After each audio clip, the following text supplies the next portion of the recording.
Hello, everyone, and welcome to Streaming Rainbow, an actual play channel and a safe space for queer and neurodivergent nerds to hang out and tell stories together. We're here today to tell one of our favorite stories, Halley's Children. I am Serafina Smith, and I get the honor of running this game. With me are my players, who do me the honor of representing the protagonists of our story. Playing Yelena, the witch and doctor, not a witch doctor, just a witch and a doctor, is Courtney. Playing Dionysus, the party dude, is Eli. Playing Anush, the earnest astronaut, is Cam. And playing Hathor, the former CIA director, is David. Before we jump into the show, today we're going to be dealing with a fictionalized version of the Challenger disaster. First, take a moment to look over the content warnings in the video description. Then, if you're still following along with us, let's take a moment to put some respect on the names of the brave astronauts who were lost in that accident. In the Halleyverse, the explosion is caused by collision with an artificial meteor, but in the real world, it was the choices of humans who knew that the O-rings in the solid rocket boosters were not tested at the low temperatures of the launch state and chose to go ahead anyway. 7 brilliant people were lost that day. Francis Dick Scobie, Michael J. Smith, Judith A. Resnick, Ronald E. McNair, Ellison S. Onizuka, Gregory B. Jarvis, and Krista McAuliffe. We dedicate this show to their memory and will try to treat them with the respect they deserve in our fiction. Last time on Halley's, we tracked down the Bank of Silene to a location in Tripoli, Libya, where a warehouse full of the bodies of people who had killed themselves days previous was discovered, along with a cryptic message written in blood, "The Anointed."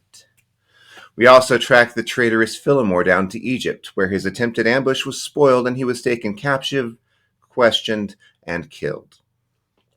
Meanwhile, we were receiving messages from someone claiming to be Anush in the future, hacking into the feed of the AI that claimed to be the ghost of Ibn Sina. He told us, working around some pretty aggressive censorship, that in the future something called the Masters would ask them to question, is humanity worthy? He said that in his history we had gotten the answer to that question terribly wrong. He also said that this result was somehow rigged. Interesting. We go now to January of 1986, and here's how this is going to go. Anush and Yelena, you both have plans regarding how to save the crew of the Challenger. We're going to talk about those plans and do some rolls about them. Then we'll talk about the results. Then we'll flip to Hathor and Dio, who are less emotionally invested in the Challenger crew themselves and will be dealing with things like Josh and Mirwine. Then we'll go to the launch itself and resolve what happens. That work for everyone? Yes. All right. Then let's play a game. Ah. All right. We'll start with Yelena's planning. Yelena, we're going to have to rewind a bit in time for yours because you want to convince NASA to construct the Challenger with an LES, a launch escape system installed, correct? Yes. Okay, it's going to be a difficult task. In the real world, due to weight limitations and the belief that no one would survive an escape during launch, the shuttle orbiters were built without any such systems. So this can either be a contacts or a rapport roll. If you choose to use rapport, you will need an epic result. Contacts only needs a superb. You can also potentially get help. So tell me what you're doing to convince them, and we'll do a little rolling. Hey, you want to take him out to a bar? Take him to Miami? Yeah, I think either way, it's going to be a social situation. Mm-hmm. So there's, I think maybe there's like a crew barbecue that has, some civilians invited. Yelena's hosting it at her home. So it has various different crew members and administrative individuals, and her people here are invited as well. And I believe I'm going to roll rapport about it. Okay. Question before you roll. Hathor does not have rapport, but would do anything for his wife. Could I roll some sort of like contact or resources or something roll to be like, oh, what's the dirt on these people? What's the intel that the CIA has?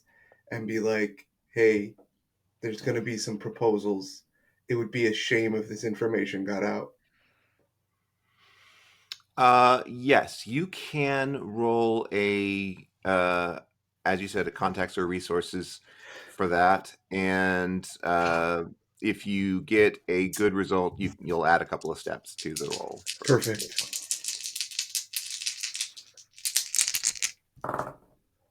Okay. I think that is actually a good. Where's my sheet? Shoot, I'm on the wrong computer. My bad. I need to finish migrating.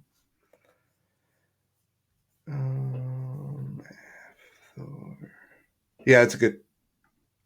Okay. Was that contacts or resources? That was resources.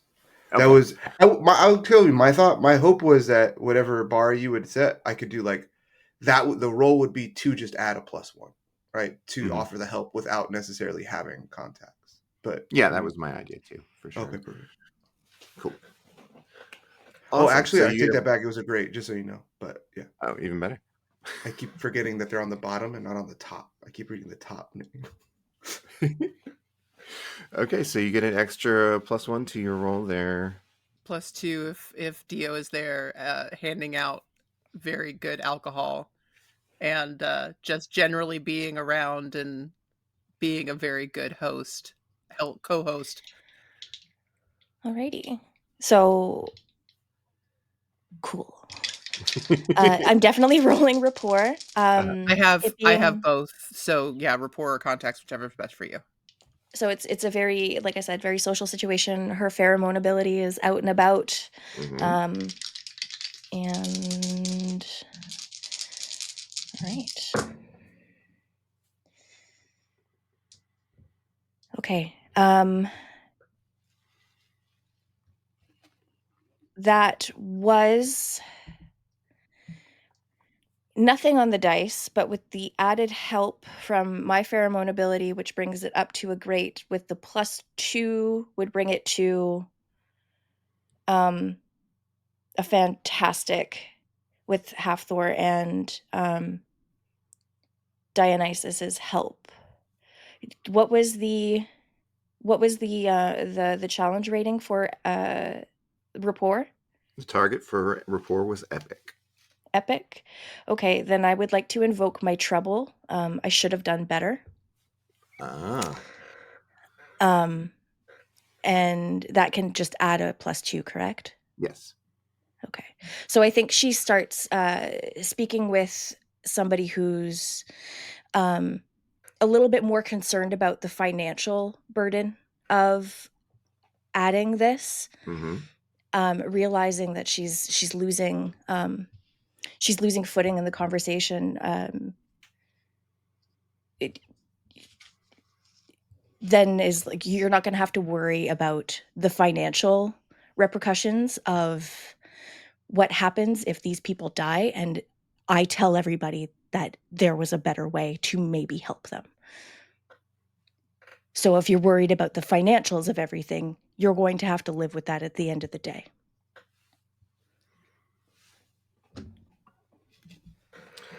Wonderful. All right. So amidst a dazzling array of drinks and sparkling conversations, and with a little bit of emotional manipulation, you successfully, over a little time, it's not immediate, but you managed to convince them to add an LES to the Challenger Beautiful. when it's constructed.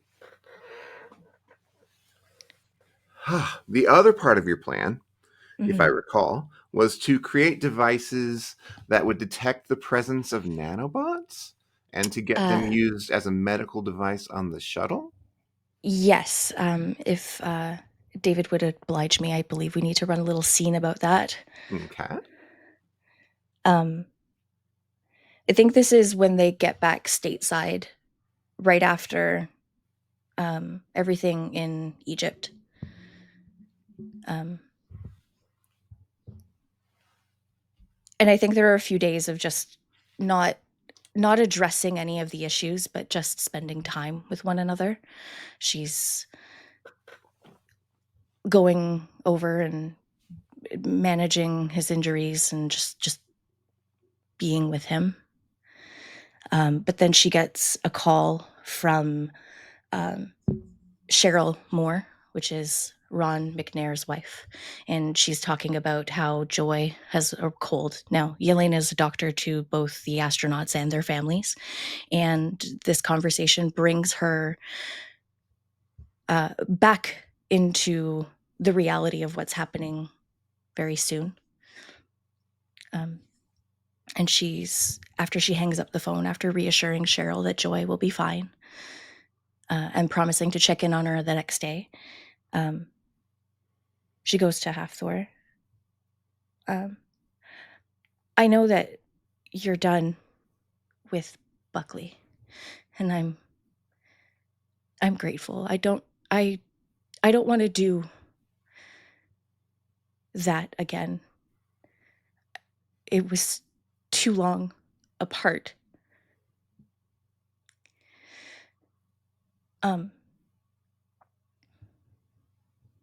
And I hate to ask, and I think I know the answer because I don't even know how you would get it. Buckley's dead and gone. But did you have any progress on that device that we talked about?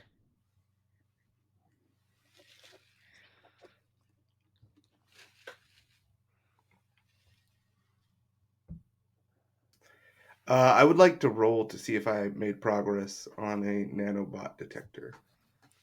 Absolutely. What is this, lore, right? Or crafts. Or crafts? Okay. I can help with crafts with, we'll say, just by giving you the data, I guess. I'm just going to go lore. That's way better. I can also help with lore. Let's do that. Starting at superb. I'll take that. +2. So what's that? Fantastic. And then epic? Is that 2 above superb? Yeah. Mm-hmm. Yeah. And then plus your helping one, you said? Mm-hmm. So whatever's above epic. Legendary. Marvelous. This Well, man would move mountains for his wife. Yes, so it is possible to develop such a thing. So you do develop, with the current technology, a form of detector. It with that role, it can even be sort of a portable one. That you would want a larger one to detect from a larger distance, but if you want to detect from a short range, you can even have a portable one. Yeah. I think the idea would be, I think like what Hathor's plan would to just call it like an atmosphere recording device, not a detector, so that they aren't alerted that it's a detector. And essentially that only we would have the back end ability to like get into to see what it's reading. Right. So the idea would be, hey, NASA, like, here's this thing so you can see what is the atmosphere like as you enter the moon, and what does that change, and what is the actual composition, blah blah blah blah blah, right? And what does like space dust do? What is there anything that exists in that way, right? Um, and it can have a function like that, but I think while it's doing that, it is essentially there's like a backdoor that we could easily get into that to short range wise, like almost like a CB radio. It has sort of a secondary secret component that from the ground side or whatever, we can do those readings. Okay. And Marvelous. is it still at the CIA? No. We should probably talk.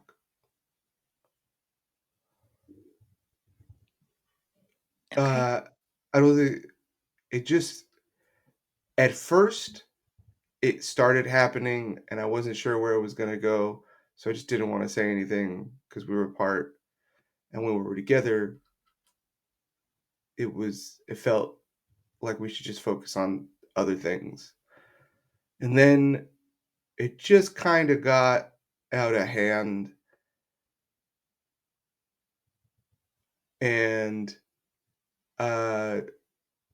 I have an entire secret, sizable portion of the technology industry in the country, specifically as it relates to computers.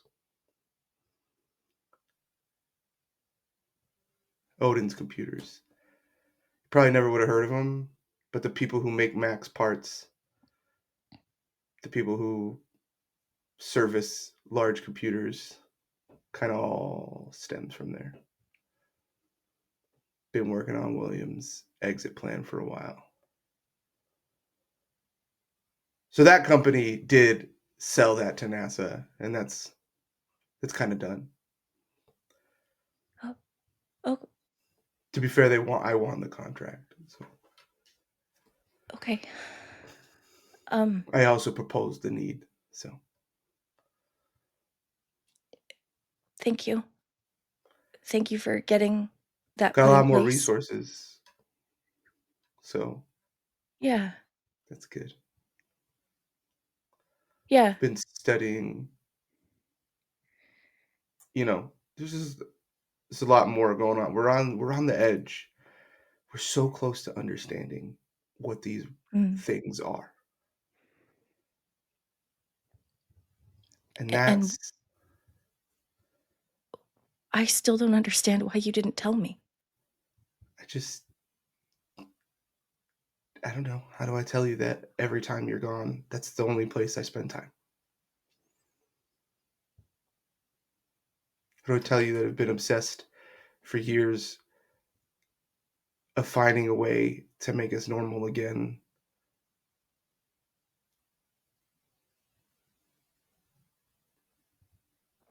To give What you makes you the think thing I that you wouldn't want. support you? It's not that you wouldn't support me. I feel like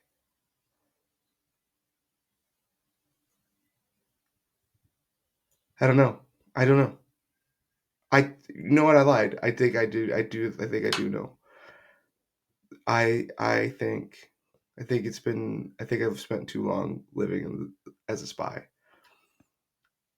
It's not that I didn't think I couldn't trust you, that you would not tell, you would willingly or purposefully. But I don't know. I don't know who you'd tell, and I don't know who they'd tell. And I think that like years of living like this just made me like this, I guess. And it wasn't that I didn't think you were capable. It's that I think you have one weakness, and it's your same greatest strength, and it's your emotional connection to people.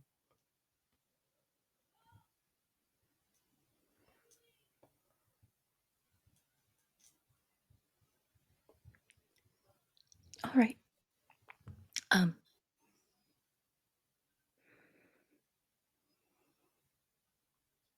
Yeah. And I don't Okay. know who Ida would tell what. and who Fillmore was working with, and I didn't know that it was Fillmore, you know?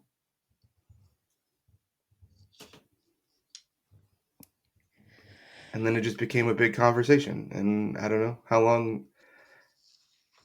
It's been a while since we've had a big conversation, I think.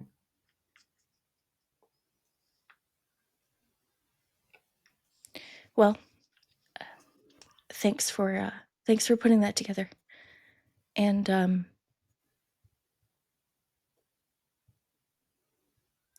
I meant it. I'm not doing what we did for the last 40 years again. I agree. Not willingly. I agree. I think yeah,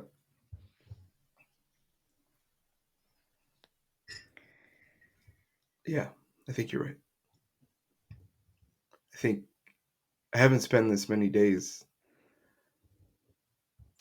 around people, like normal people, not weird CIA people.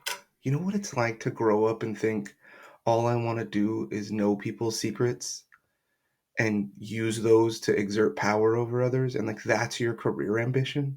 You know what kind of sociopathic fucking mental makeup is in that building?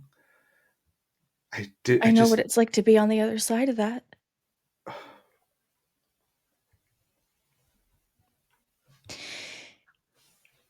You did a lot of good. And you did some things that maybe you Yeah, weren't and proud of. I am fucking proud of them, Courtney. Shit. Who? No, I am fucking proud of them, Yelena. You know why? Because there are things. Because when 40 years ago, when Gilgamesh was standing in Helsinki talking with Hewitt, and they made the decision not to do anything because it would disrupt too much, because maybe it's not our fucking place, because maybe whatever, they have to live with forever the implications of not acting. And they have to live with an unending possibility of what ifs, because they could have done anything and they chose fucking nothing. I made a decision and I did my best, and somebody needed to do this work. And I'm really sorry that we suffered for it. But I somebody had to fucking do it.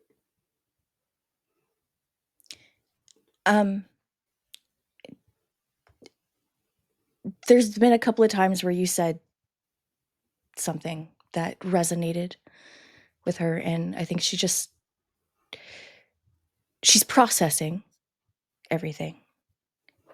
But she's softened, and she goes and she wraps her arms around him and tucks her head into his shoulder, and then just takes a moment to hold him and breathe quietly.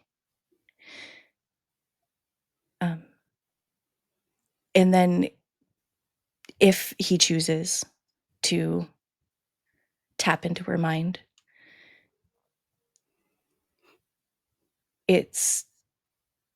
she is certain of him.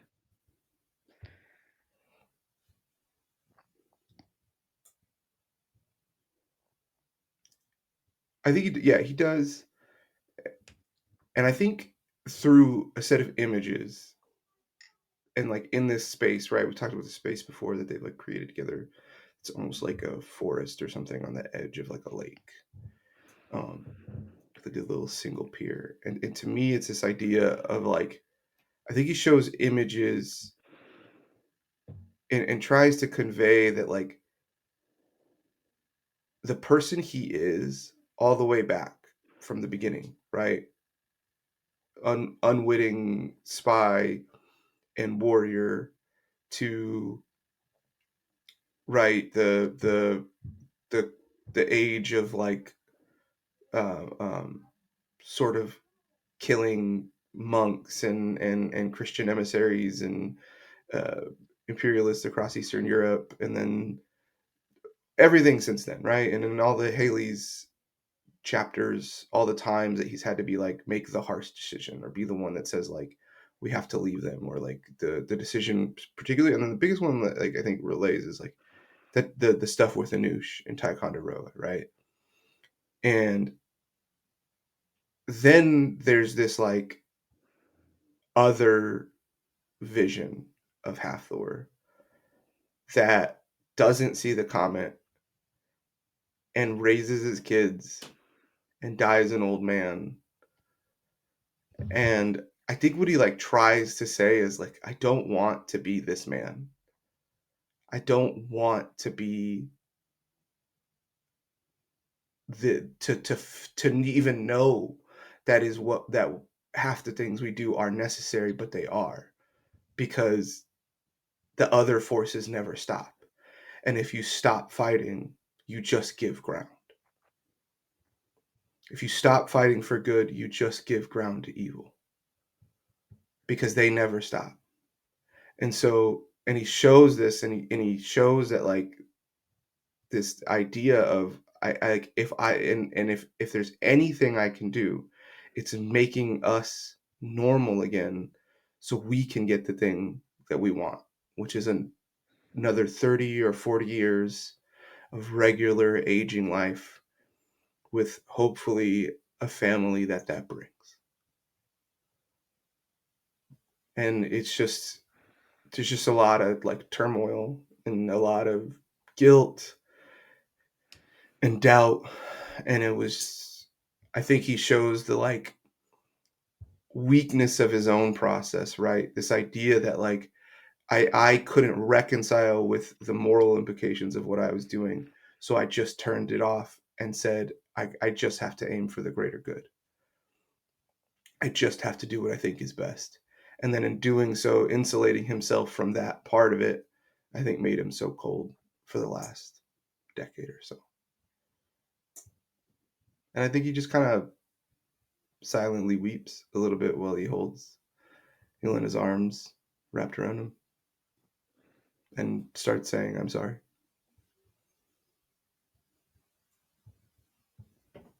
I think she's crying too, because that's what Yelena does. She is an emotional woman.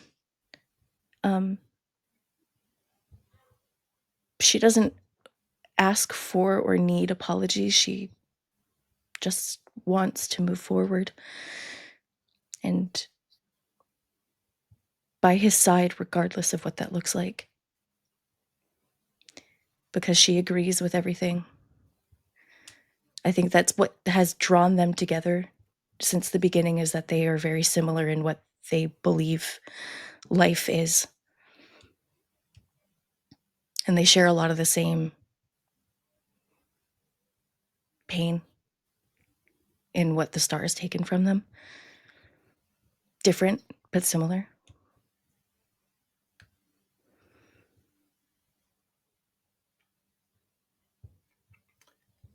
Yeah. I know you don't want apologies, but I am sorry for the man I've become, because I think that you deserve more, but the world we're in, nobody will let me be that man. It takes a lot from us. But I'm happy with what we have.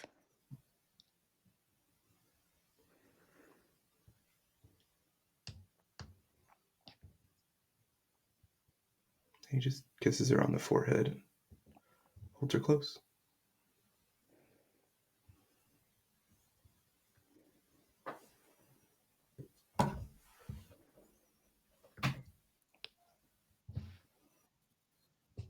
All right. Moving on from that touching scene. Oh, but you totally got the thing. It's going to be in the ship. Right, It's going to be Thanks. Cool. If that wasn't clear. Totally clear. Here's the invoice. Anoush. Yes. You also had a plan. because Yelena has taken care of partially taken care of the problem of crashing into the ocean, but there's still the problem of there's a big ass explosion before the crashing into the ocean part. And you had a plan to sort of deal with that. Your plan, I believe, was to, as Michael Collins, replace Michael J. Smith as the pilot of the orbiter, and to get Cullen to go with you disguised as Dick Scobie so that you could use his power and try to help protect the crew from the explosion. Am I right? Partially, Partially. yes. Go on. I think that is the contingency, but there's another plan because like there's a part of Anoush that's like, how do you stop the explosion from happening completely? But I think the part that fuels this plan is I want the explosion to happen. And if we want the explosion to happen, then we don't want other people to get hurt. But what does it mean when the star explodes the Challenger? That means that they're going to awaken. They're going to get these powers. So Anoush has a plan to, I guess, try to rewrite the nanobots. And that has been to, like over the course of their training, use his own blood to put nanobots into the rest of the crew, inert though they may be. And then he has, I think, leverage to be built into the suits, some sort of like defibrillator device that he can activate and will hopefully shock his nanobots at the same time of the star hitting the Challenger to give them all his powers of regeneration. Hopefully. Excellent. Okay. So we're going to need a couple of rolls for that. We're going to need, let's see, what would be the best rolls for this?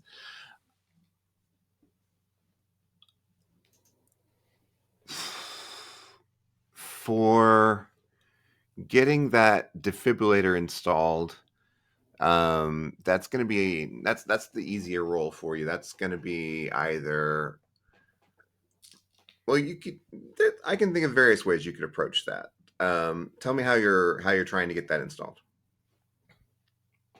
Well, I feel like he has some clout to Been to the moon. Yeah. definitely been. Yeah, I drove to the moon essentially. Yeah. If we're talking about skills, but I think probably go to the director and as somebody with experience, say that it is like just a fail safe.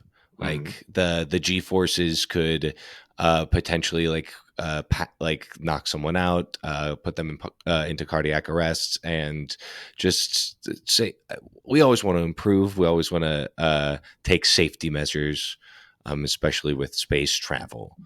There's so many unknowns. Let's at least give us some sort of like chance to correct a wrong. Sure.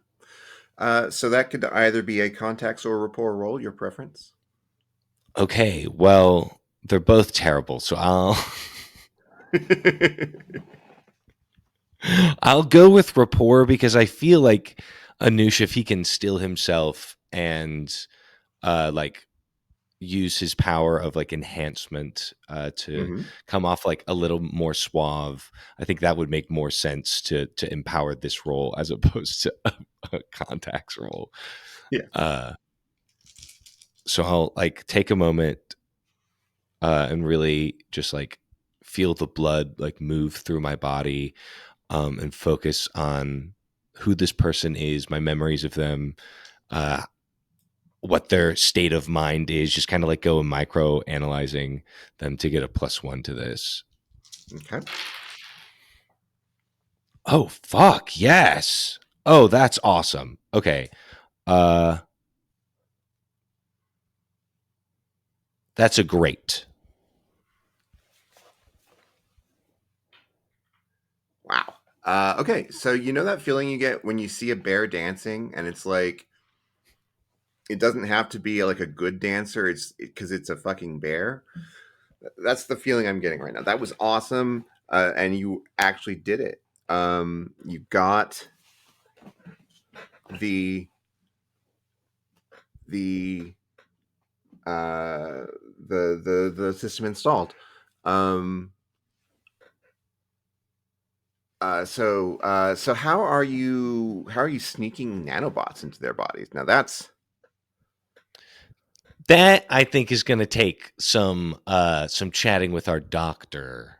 If Yelena doesn't mind, I can see your face. I hope so. this will be an interesting conversation. Let's go. I think we pick up halfway through the conversation, and it's not going well for Anoush. I'm a man of science, Helena. We must take risks. You're giving me a look. I'm glad you picked up on that. Number one, you know what? We're gonna go straight anatomy. Your phenotype isn't compatible with anybody here. So with the rejection possible alone, which can cause any numerous number of medical issues from liver failure to high fevers, you can literally make these people so ill simply because your phenotype, your regular human blood, does not match them. And now you want to do exactly what you were kidnapped for. Your blood was taken and transmitted into people to make them into something that we don't even know what has happened to them. I understand that you want to give them a chance, and I can't fault you for that. But we have... I'm sorry. No, continue, please. I would love to see you try to convince me of this.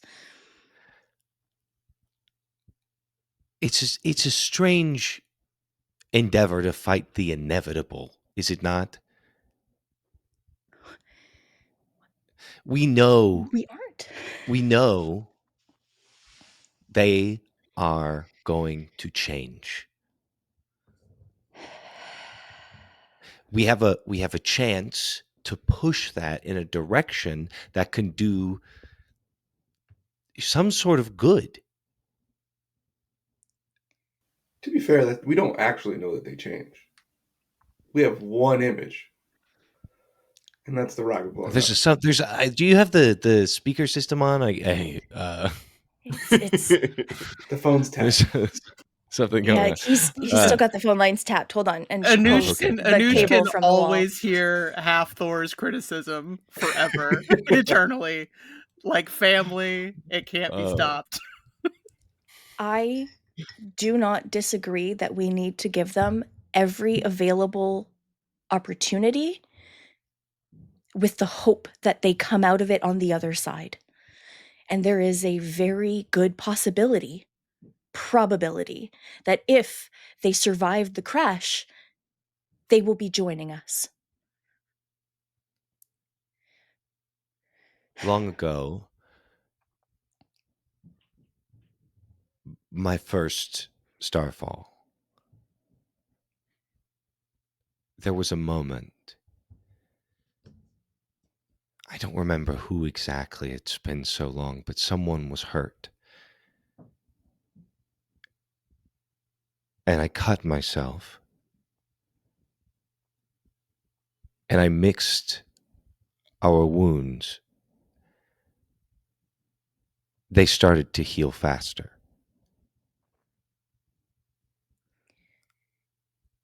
I've seen it happen.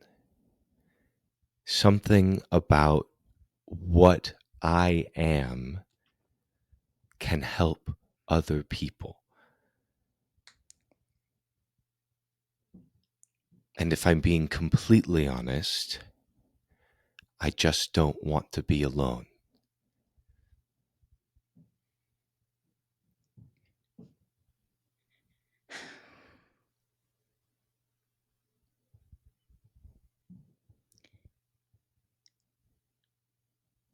I'm really sorry that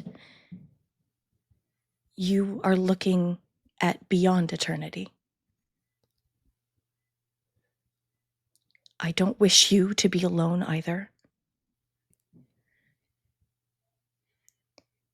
At some point, we all agreed that we wouldn't inform these people. We wouldn't change the trajectory of their lives.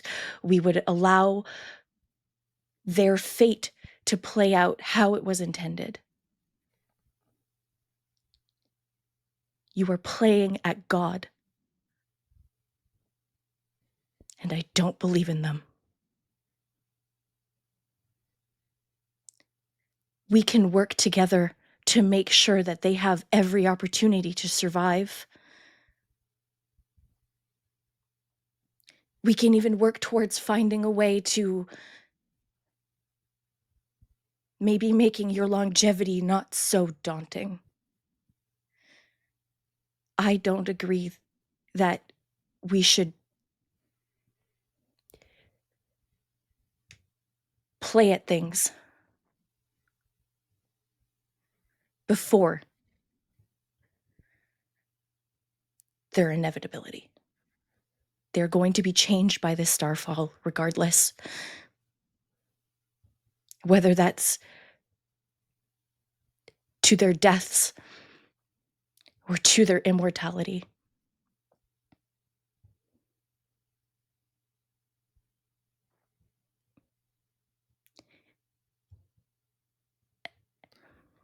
I think you want to do a good thing.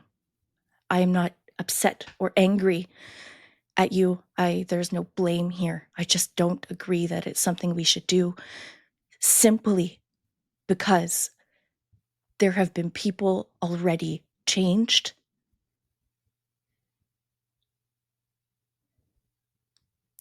There are people that we assume have already been changed by your abilities, and we don't know what that looks like.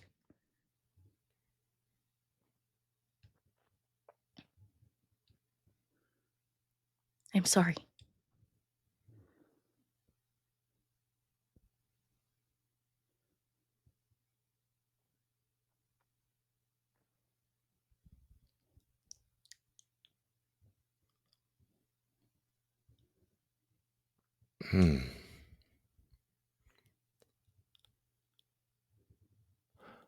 Okay, Doctor.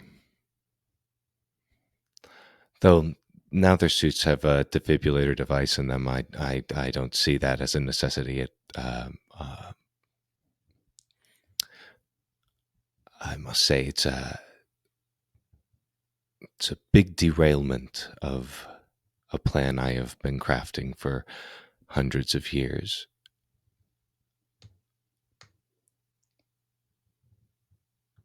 And I think the only way to go from here is forward. It's why we always have a plan B. I hope Phil, I almost called him Fillmore. I hope Cook Hollands is ready. I have to go. Thank you.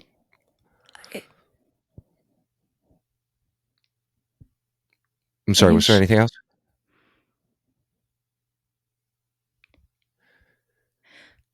I am sorry. And I do believe you are a good man.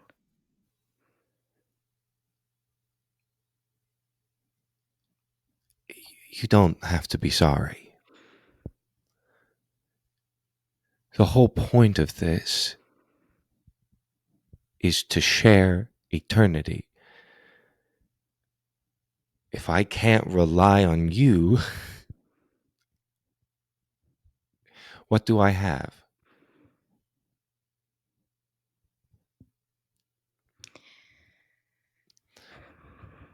We share a weight, which means we make decisions together.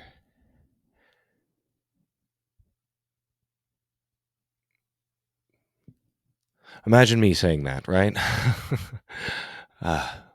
Lots to prepare for. I put my head down and I leave.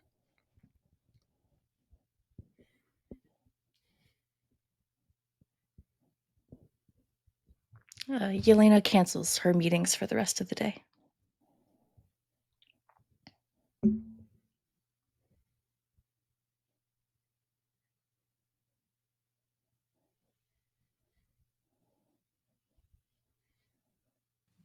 Anush, is there any other preparations that you would like to do?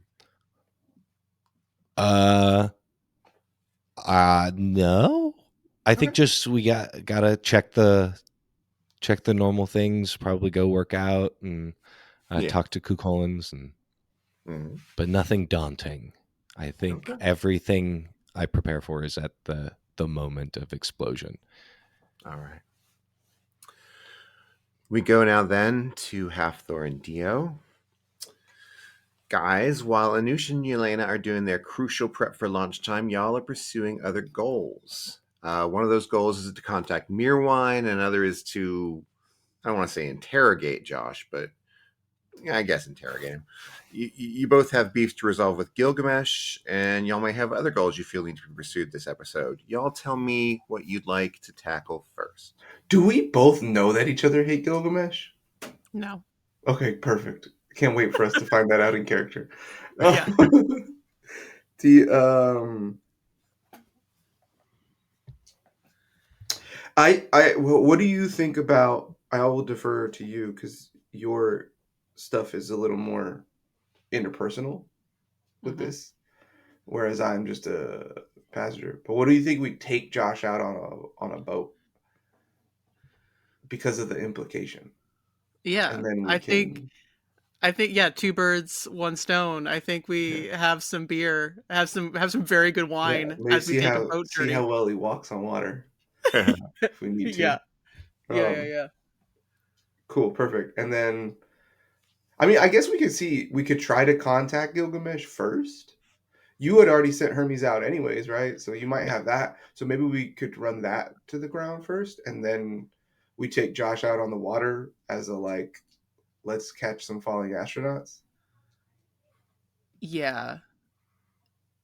Or do Yeah, we I just think want to go on that's the water a different day? What are you thinking? I think that so where is Gilgamesh based nowadays, Sarah? Okay, so Hermes did indeed find Gilgamesh and get him to come so that he can meet with y'all. He was treating civilian victims of war in a hospital in Tehran. Okay.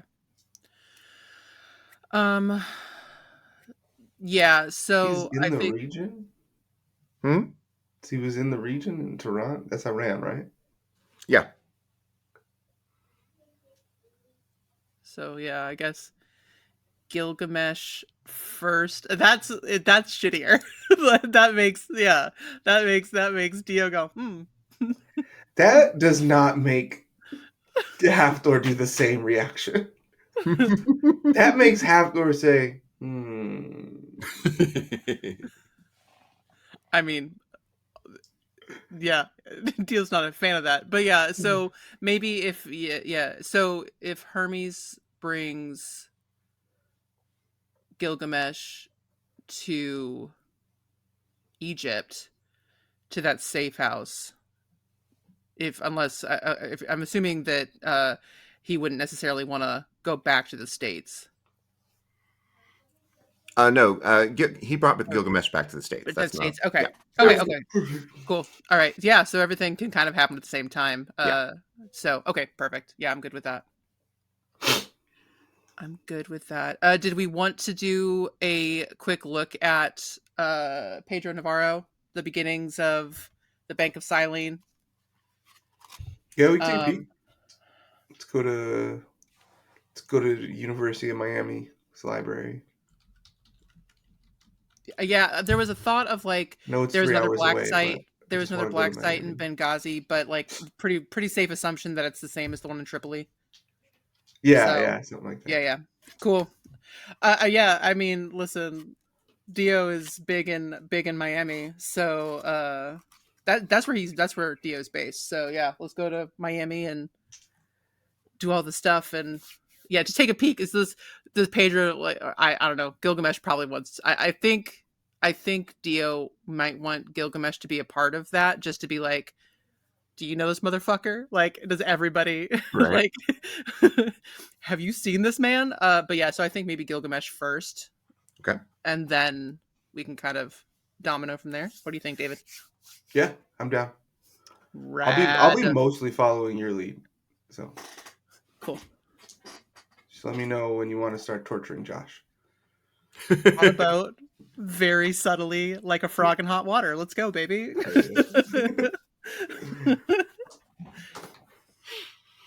All right. Okay. So Hermes has brought Gilgamesh to the States. You can go and meet with him. You can have him meet you somewhere.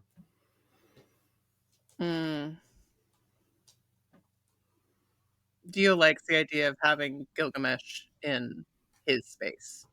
Mm-hmm. So brings everybody to Liberalia, or has everybody at Liberalia for home base. I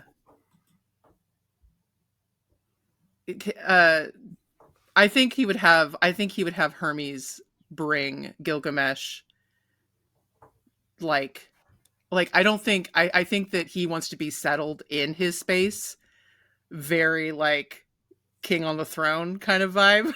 Yeah. Before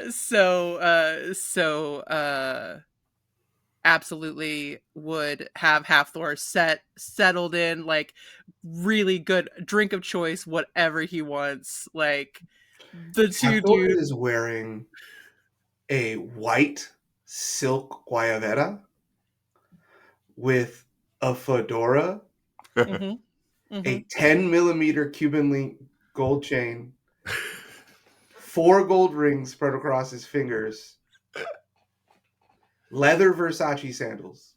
Fuck yeah. Fuck yeah. Any prosthetics, or is he? No or is he... prosthetics. He's full. All the tattoos are gone. He's a little skinnier. Oh no, this is Dio, not Ida. I was gonna say he's a little skinnier than Ida's probably ever seen him, but yeah, he's on the thinner side now. Been working a desk job for a couple hundred years. Yeah. Haven't got my pump on. I don't like it. So he's sitting there drinking his very good glass of wine. When Hermes brings Gilgamesh in, and he just gets this like grin that is absolutely like, you fucking dickhead grin. Like it is a grin of malice. Like he is not happy to see this man. As Gilgamesh is like, you get the confirmation that he's either on the way or you see the valet or whatever, Hathor turns to Dio and is just like, hey, just so you know, there might be some tension, but nothing's ever happened before, so we'll keep it clean in the business. Hey, just so you know, good luck hitting him first. And he taps his wine glass against your whatever you're drinking. Hathor gives a slick smile.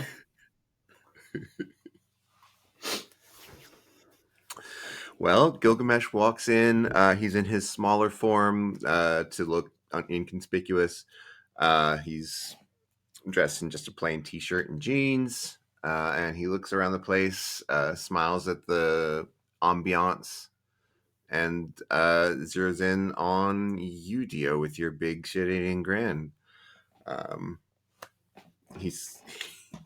He responds with a smile of his own and walks towards you. Gil, have a seat. Gilgamesh, I think this is the first time that Hathor's probably seen Gilgamesh since maybe like the 1930s or something. Mm-hmm. Been a while. It's been a while. Sorry. He sits down at the bar. Dio, ever the host, does pour him a glass of wine. They rock old school here. It's been a Been a few years, huh?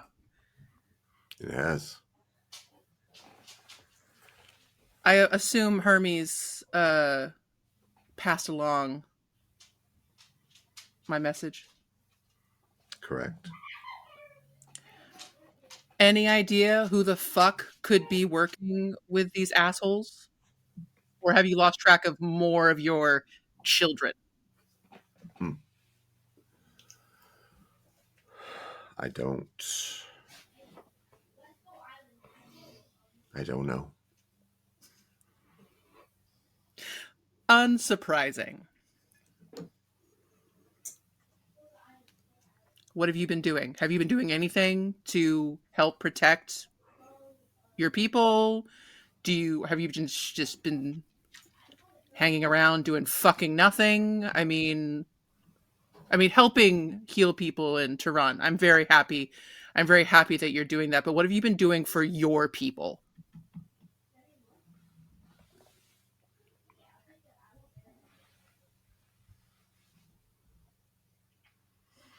He sort of settles down into his posture and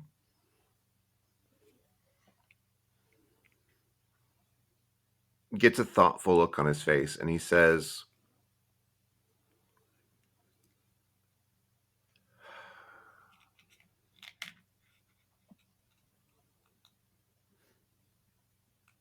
I know that I am not what you want me to be.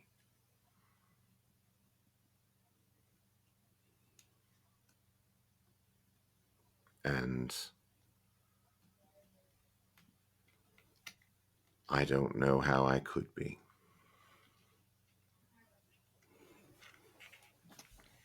Halfdoor's eating oysters. Nice. Right, he's got a little spread of horseradish, right, and some lemons. It's on ice. It's a nice silver tray. Just that and the outfit is beautiful. It's a Yeah. beautiful image. It's Just a tequila tray soda of wine. cocaine. Just a huge A small mountain of cocaine next to the platter of oysters. Fucking Miami Vice bullshit. Let's do this. And as he like slurps down the last one and hearing Gilgamesh say, I don't know how I could be, there's like kind of like a really deeply condescending laugh. Mm. And Hazard turns and says, you know, Gilgamesh, I really wanted this to be more productive, our first meeting after all these years. What do you want to produce? Better results. You sit here and you say you're not what we want you to be, but you don't know how you could. You know what I want, Gilgamesh? I want it to be a little breezier. I want this horseradish to have a little less punch. I want a lot of things, he thinks as he remembers the conversation he had with Yelena. But there's a lot of things I can do without that I don't need. What we need from you, Gilgamesh, is to simply do better. You cannot hide behind the veil of ignorance and act like you don't know what you could fucking do to be better when for how long have we been doing this dance? 400 years? I've been telling you fucking how. And we keep doing the same things and we keep ending up here, and if anything, it's getting worse. There's now potentially hundreds of empowered people unaccounted for with not just directionless, but specifically anti-human and immoral direction. Being guided by a group of religious zealots who aim for nothing but the destruction of human. And you sit here across from us and ask, I don't know what I could do.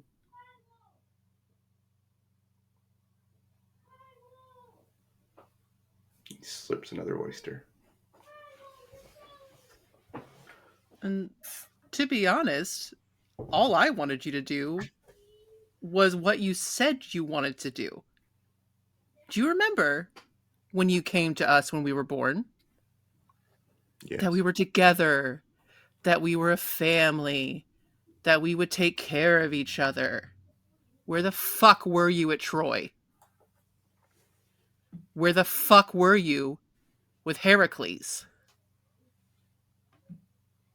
Where the fuck were you when I was scourged and almost fucking crucified? That's not how you take care of family. You don't disappear.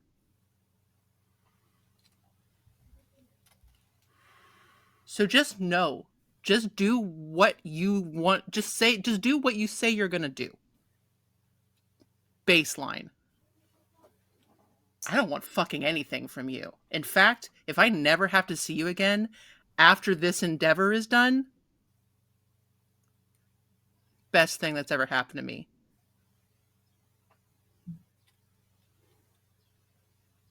But you are the first of us. Do better.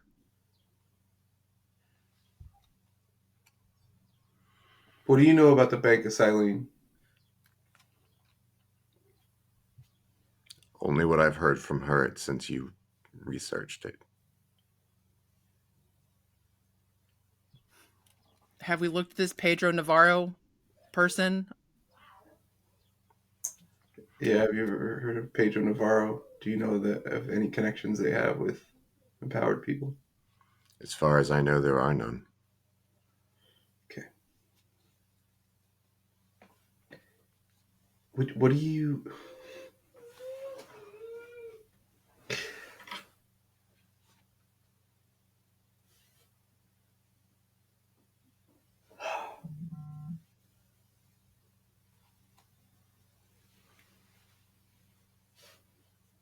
So what did you come all this way for? What did you hope to get out of this meeting, Gilgamesh? Is there something you wish to liberate? Something you wish to say to your wayward children?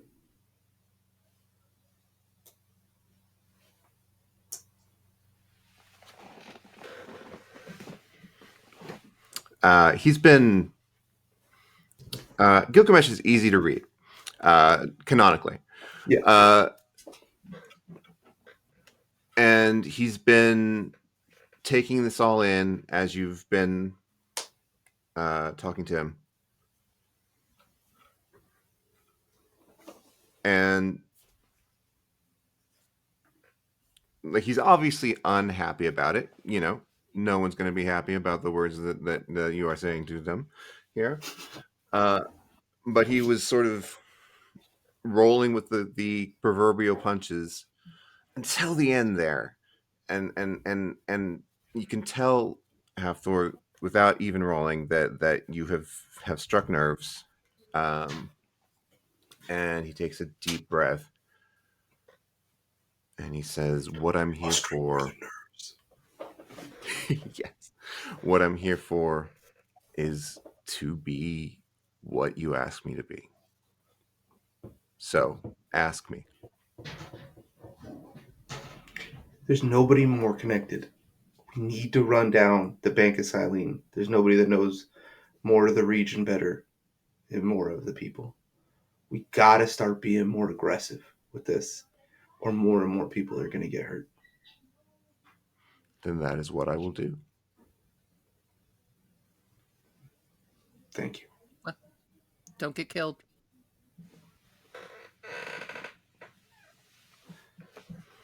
He stands, takes the last sip of his drink, and without saying goodbye or thank you or apologizing, just turns and leaves.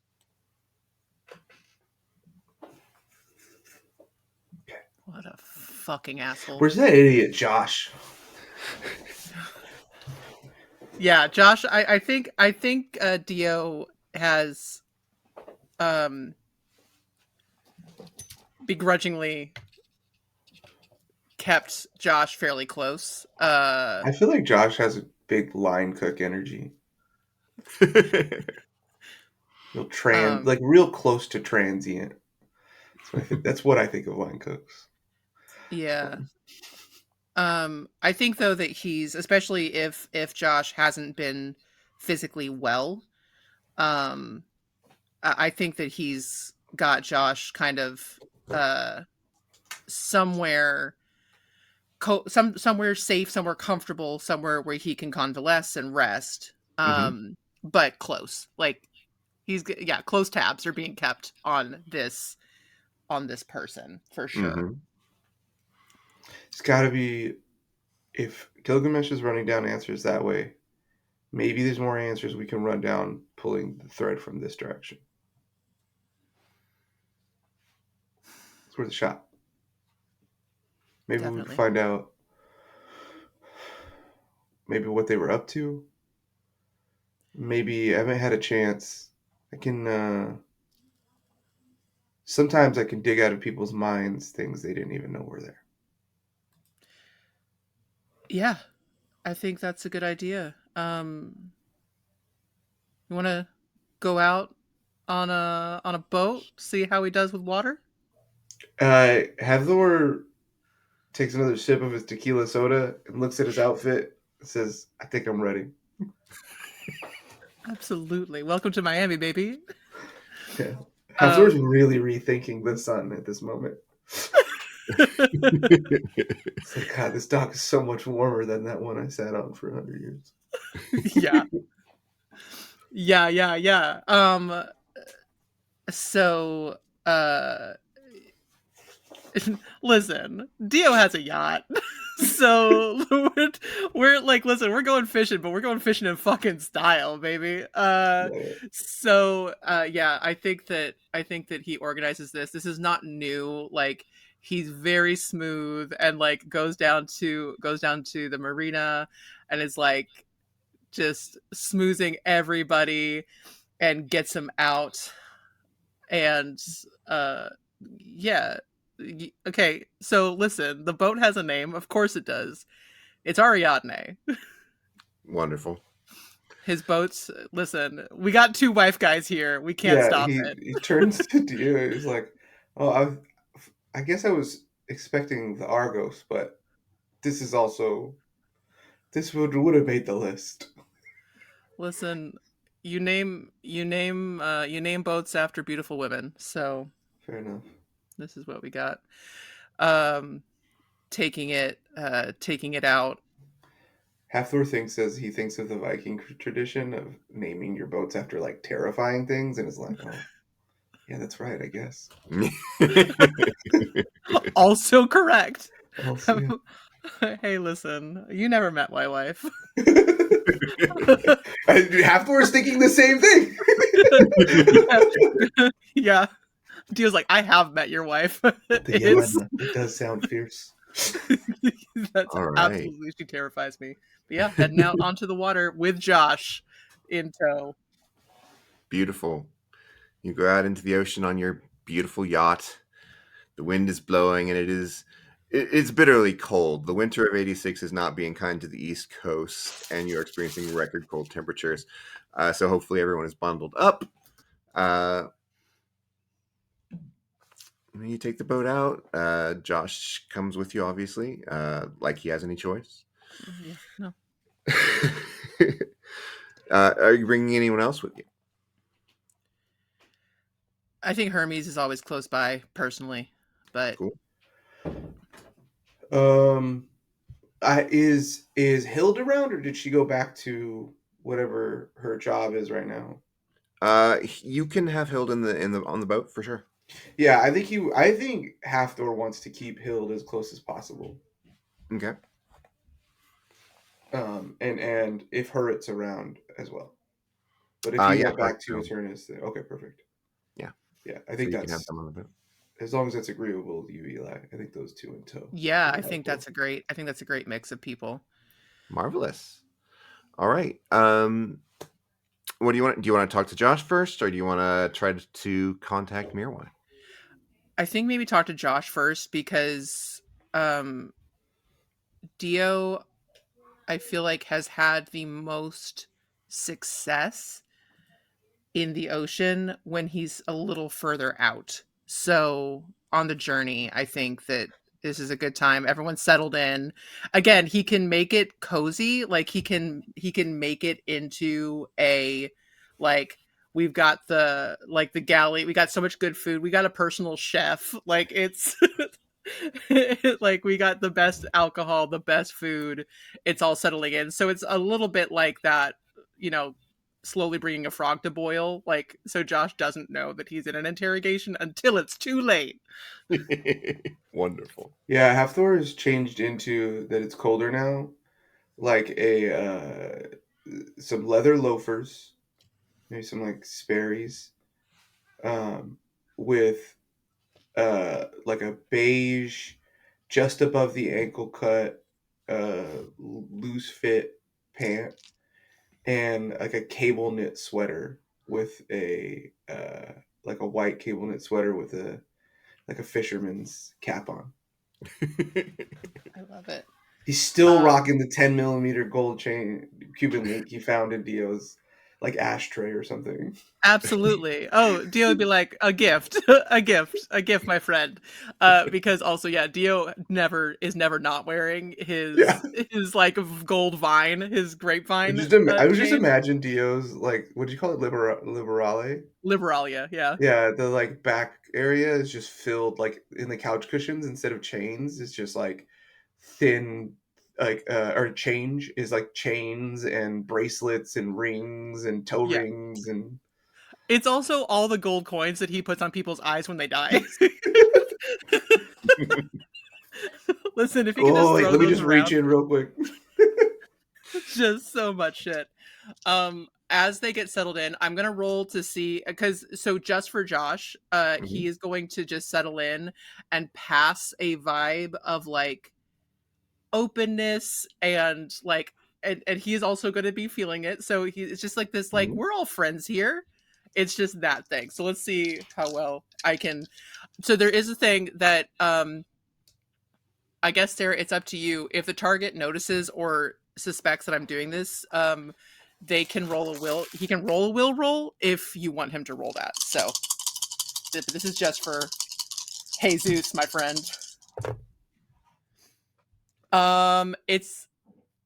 It is a rapport roll. So it's a superb. Okay. Well, I mean, it sounded like you were being kind of sneaky with it, and Josh is Yeah. not feeling like particularly suspicious of you, so cool. Awesome. Just the Uh, vibes. yeah, he is feeling loose-lipped and happy right now. Great food, great wine. Mm-hmm. Gave him some water, alcohol. He is going to, though. I think he's gonna like start it off with just being like, okay, so what's your deal? Seriously. You're gonna have to be more specific than that. I mean, So I've got a lot of deals, you know. Hmm? how does someone who aims to do so well in the world, we're all pretty popular, my namesake more so, but never heard of never heard of killing of hundreds and thousands of women over the course of months and years because they were practicing Christianity and the pagans were not happy about it. Never heard of, the Greeks, for example, massacring over hundreds of thousands of years systemically millions of natives because the place that they conquered didn't, practice the right religions. So how does somebody who seemingly aims to do so well end up with such a bad crowd? I know, right? I fucking hate Christians. Look. I just want to know, like, when did that separate? Okay. So farther back I go, the blurrier it gets. But like my first life, I remember fine. And look, I was just a guy who my mom told me I was blessed by God, and I decided to do something with that. I thought I would reform our whole culture and make it into something based on loving your fucking neighbor, you know? And what happened is what happens every time, because it's not the only time I've tried. And that is, they find you, the people in power try to use you, and if they can't use you, they kill you. And if they can use you, they use you, and then they kill you. And then it turned into something big, and the empire took it. And by that time, I was trying to remember who I was. So when you die and come back, what is that like? Is it like a light going out? Or is it like a light that never goes out in the dark? I am gone, and then I open my eyes, and I don't know how much time has passed. And it's always a few days when I check. But And it makes your previous life hazier, you said. yeah, Okay. the farther back I go, the worse it is. Can we try something? Yeah.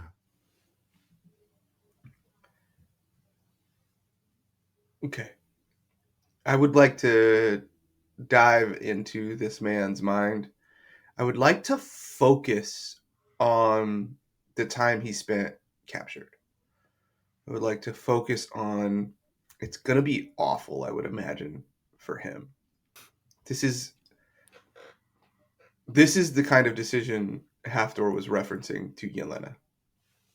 This is the kind of thing he wishes he wouldn't have to do. But there are answers, and it seems like this man reliving horrific surgical experiments and trauma might be the only way to get those. Do you say this will be bad out loud? Like, do you? No. Okay. I don't think you would. Oh, we'll go on.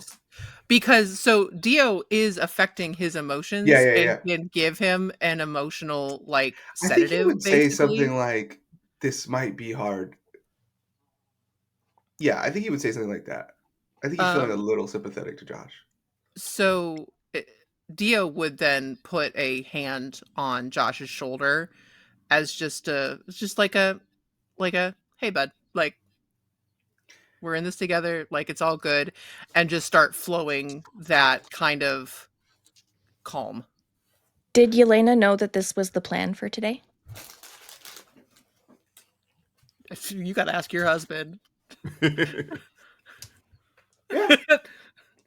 You'll get a +1 to your will. Yeah, I was going to say, as much as they would have talked, I don't know how busy Yelena is, right?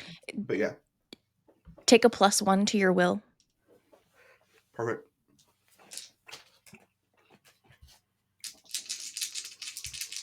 Oh, he also sends a message. Wait, quick. Yeah. Sends a message to Hild. I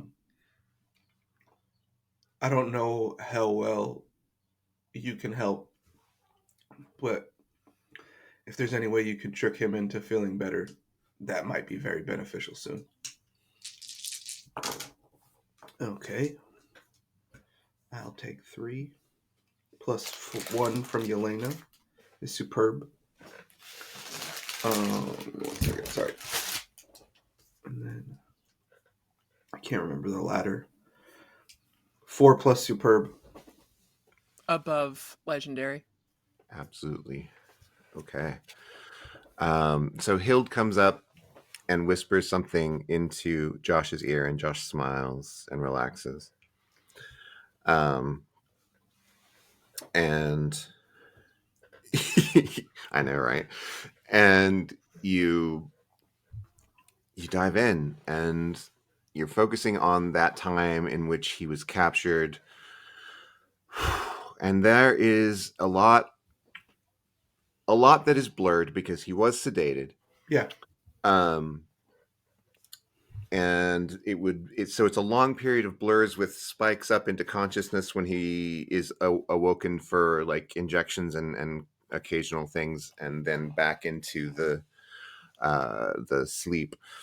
But you get a succession of images of coming to briefly as he is being injected with something. You see there, he's always feeling drained, always. So there's absolutely it's not hard to tell that he was being drained of his blood for a long period of time. They would occasionally ask him questions like, how do you feel? And they would occasionally open him to just ask random questions like, who is your best friend? Do you know who the president of the United States is right now? What's your favorite toy as a child? All sorts of weird, random questions that he was being asked. And they never seemed to respond to the answers that he gave. They just like noted it down. Occasionally they would inject him with things, but there were never any effects that he could tell what they were. He got a good look at all of the people that came to him and asked him questions or injected him or removed things. So how now have images of people's faces. They look just like any old doctors and nurses in medical gear. There was always someone in a lab coat sitting at the computer terminal nearby. But Josh never seemed to have seen their face. Any other details you want to dive into? Yeah, I think you gave me pretty much what I'm gonna get. I think the I guess he would try to highlight if there was any intake. He could see anybody like particularly important upon his like arrival at the place or awaking anytime like around there. And just like noting that, like I think half, because you already gave me the faces that I would see or whatever, right? So I think half would note like whoever he thinks is the most important out of those, like that intake group, and just try to like mentally make his own ladder of hierarchy or whatever. Okay. But yeah, I think that's and then he kind of lets go and tries to assess to make sure. Thank you. Yeah. Ooh. Oh man. Sorry. That felt like shit, man. Yeah. Do you want something stronger than wine? I've got a full bar. And drugs, man. I've got drugs. So. No, I'm cool. Look, how can I help you guys? Because, I mean, you can poke through me, but what can I do for you? Here's the thing. This group. How much do you even know about this group that got you? Do you know anything? Like so you've heard like this group literally calls himself the Arm of Saint George, a saint, a Catholic saint. And I get it. Listen, people did some real fucked up shit in my name too. Listen, it was fun shit. Don't get me wrong, but it was fucked up. Some of it was real bad. But so maybe we didn't trust your intentions. I'm way less suspicious than my Viking friend over here, so I'm gonna assume that if he's chill, I'm chill. So I'm sorry. Also, listen, you kind of stole my brand a little bit. Like, what are you doing? Your blood is wine. Like, was that your deal? Were you part of that? That was they wrote that in. Well, they were stealing from Dionysus, so like, Have fuck you no. read that thing? They stole from a lot of people. They actually did steal. It's bad. Like, it's badly written. I don't like it. Anyway, and listen, there's a whole you and me, hey, listen, once this all done, come to Liberalia and we can just fucking talk about fucked up parents and just Oh my God. I'm down. I am down, my friend. So the question is, what I don't know if there's even a question. I don't know what you can do, my friend. Like like you can what we all can do shit. Like, I know what I can do. You've Well, seen what my friend can do. What can you do? Yeah, that's what can I do? I just want when I wish for things, when I want them, they just tend to happen, but only like small scale things. Like I can heal the sick, but I can't heal all the sick, you know? what if they weren't after the regenerative powers for Jesus? They were after the wish fucking powers? That's fucking terrifying. Hey, can What if you his wish aren't good enough? You know what I mean? can you wish for the head of the arm of St. George? Like No, dude. amnesia or some shit? I don't know. That's a pretty small wish. But think about it. If you have a warehouse full of people, what'd you say, 200 or so? Something like that? Hmm. That could all shift. And he's at this point, he's like kind of drawing a line. And he's like, just a little bit, just a little bit, just a little bit each time. By the time you stack up 200 little shifts of fate, you're now in a completely different direction. That's terrifying.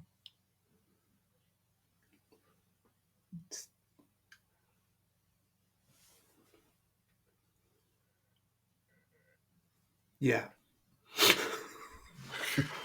Yeah, that's I'm gonna drink about it. Like that fucking All right. sucks. Gonna have Wow. that drink now. Holy shit. Okay. Passes out alcohol to everybody. Okay, so You see Halfdor reach into a small pouch in his Versace's. yeah. In his Versace chinos. Okay. So what's a good little wish that you could make just every day or so? Uh I think he looks at Hurrit and Hild and everybody and just like, I don't even fucking know.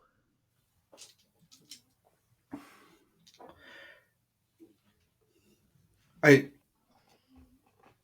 hear. How do you track and know where we are? What is? Yeah, it says I have a sense of where everyone is in relation to me, and I can sort of I've learned over time to sort of force that into a mental map on my head. Uh, and it only works for the people I've met, unfortunately, but and only when you're conscious. Hmm. Outside of But the Morgan, have you ever detected? And I know that was only a small crossover window, so you may not have been able to be as in touch with that in those last, few minutes. Mm-hmm. Outside of that, have you ever felt somebody in more than one place?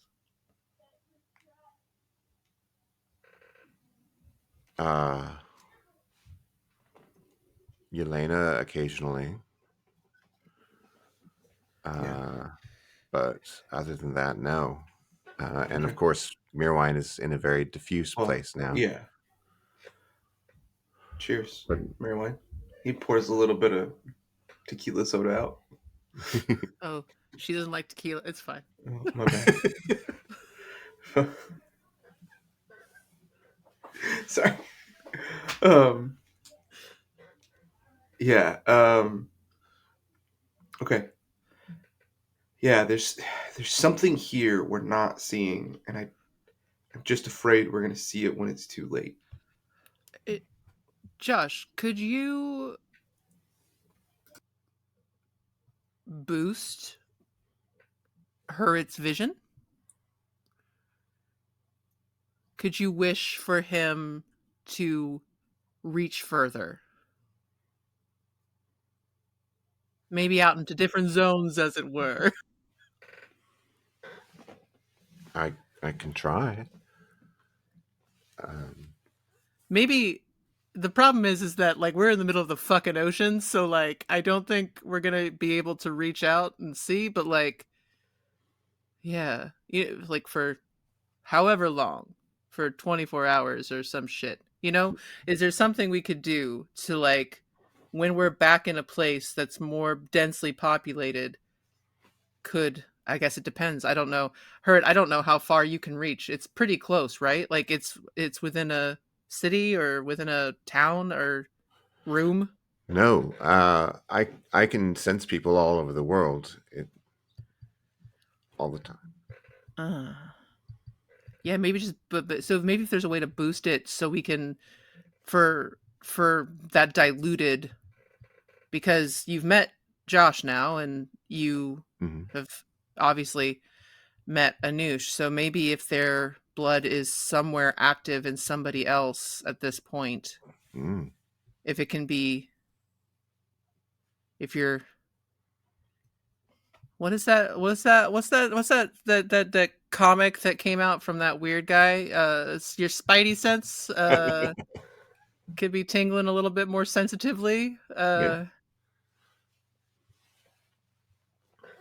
Josh says I'll try, and he goes up to Hurrit and he smiles and says, "This won't hurt." And he has him close his eyes and puts his hand on top of his head, in as though he were giving a blessing. And I'm going to make a roll now. What kind of role is it, and can I help? Hey, what you rolling, Sarah? That's a good roll. That's 3 pluses. Okay. Roll for Jesus. Roll All for right. Jesus. So Hurrit gasps and steps back, and his eyes are closed, and he says, "There's."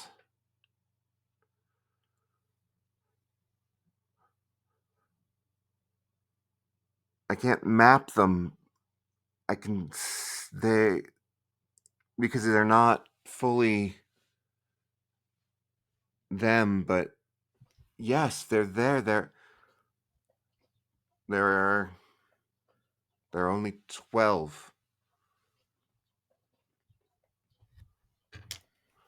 Uh Can you tell whose blood?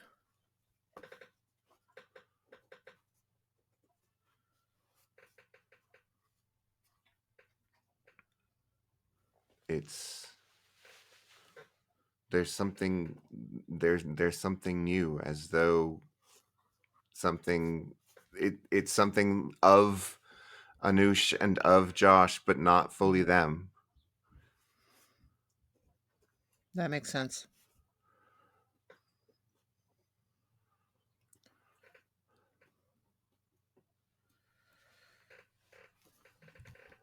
I think Dio reaches up in a very familiar, which is very familiar to Hurrit. This would be new to Halflor and others, because no one has seen Dio and Hurrit engage. But he grasps the back of his neck and kisses his forehead and says, "Good job. Excellent."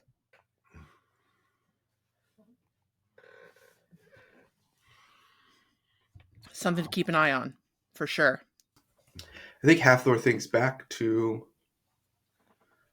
a conversation 20, 25 years ago with a John Oppenheimer and thinks about the implications of what they just learned as he slowly retreats.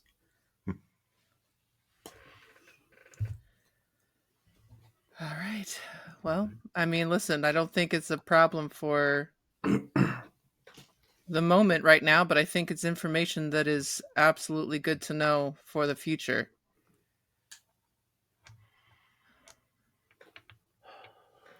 Yes.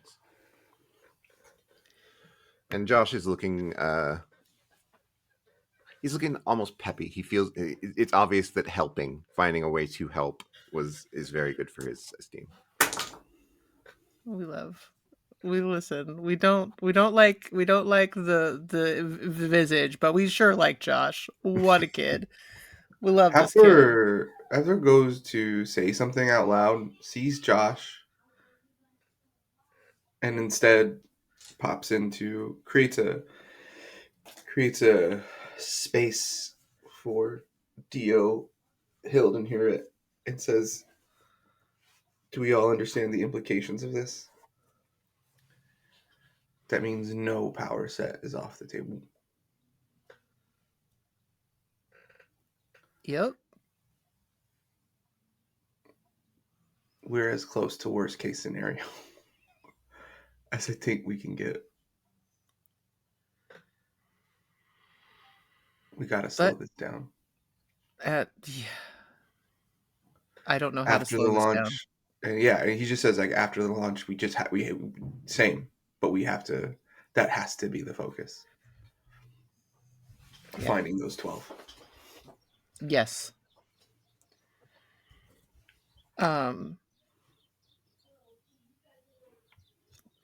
Dio makes sure that there's plenty of everything for everybody, as he notices how far out they are, and feels the boat slowing, and all of that. Before he goes out to kind of the back of the place where that's the part of the boat where it's you can jump, it's right there on the water, for entrance and getting back on the boat and jumping off.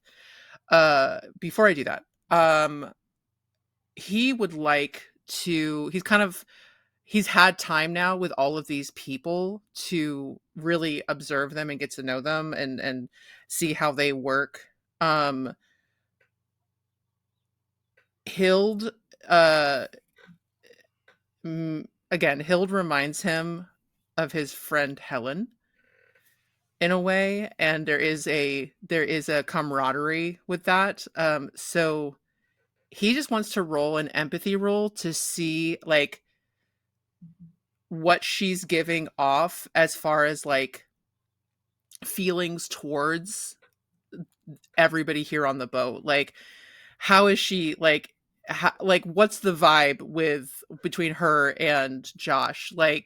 What's the vibe between her and what are those connections like? Sure. So empathy, I'm assuming. Or that rapport. Is absolutely an empathy roll.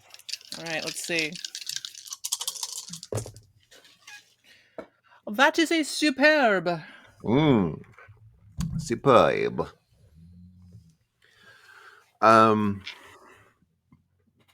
Okay. So first off,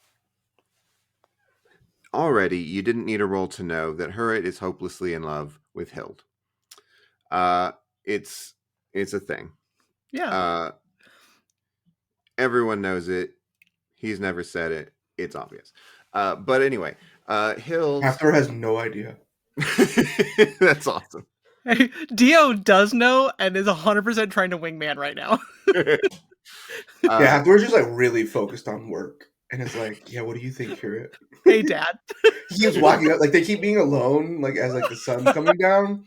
And Hathor walks like, Hewitt, what do you think about Yes.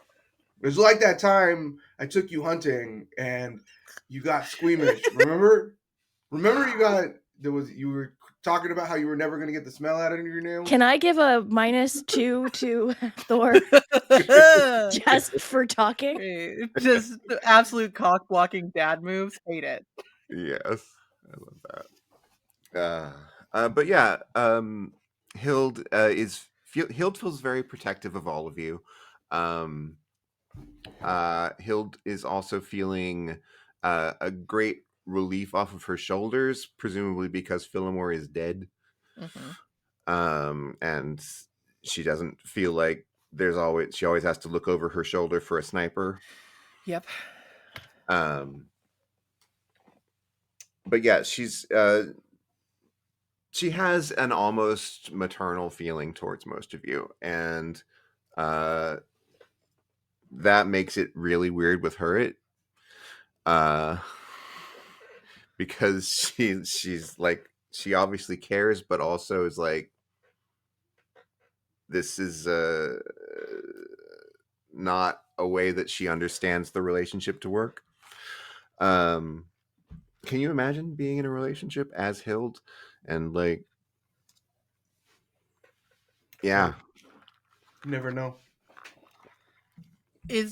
Do I get the impression that if I could like do like a Sebastian the Crab kiss the girl kind of nudge,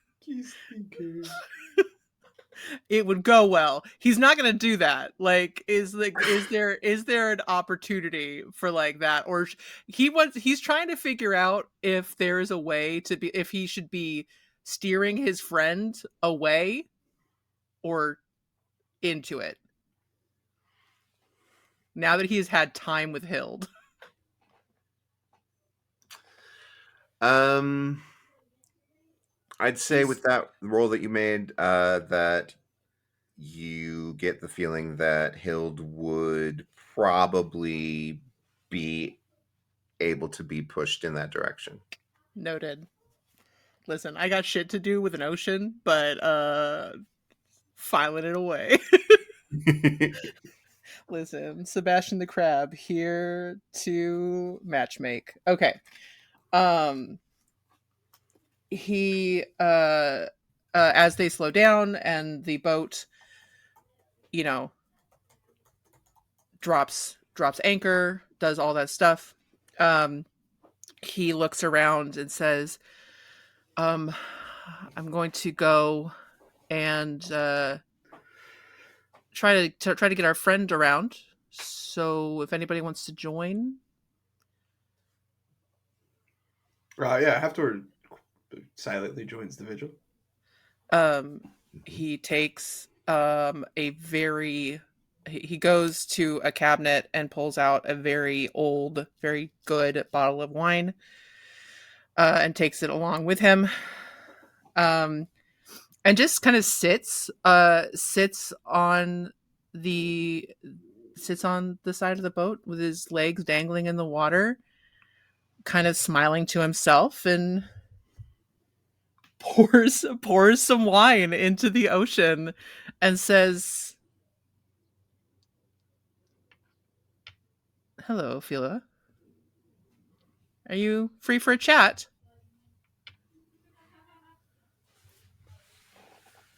All right. Is anyone else doing anything while Dio is doing that? If there's a way I could help at all, that would just be it. You could reach out. Yeah, I'll try to reach out to find a mind in this ocean. Okay. Okay. -1, so I think that's just a great. Great. Okay. Yeah. All right. It's hard to get a solid grasp on the feeling, the presence, because like one moment you think you're sure it's there, and the next it's gone. But you reach out and you touch it. You know and are known. Something regards you. You feel anxiety, fear, loneliness. For a long time, nothing happens. Then waves start to crash against the yacht in an agitated fashion. A waterspout forms and rises from the waves almost languidly. It becomes a featureless, vaguely humanoid blob of water standing out there in the waves, looking at each of you as though looking for something. What do you do?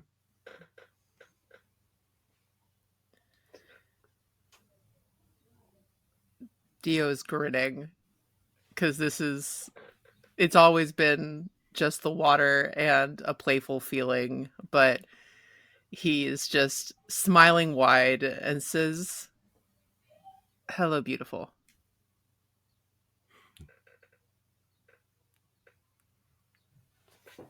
I think Miroline would hear in their head in that like last as that connection sort of wanes. Um, I think you just hear Hathor say, "I'm so sorry for what happened. I wish I could have helped."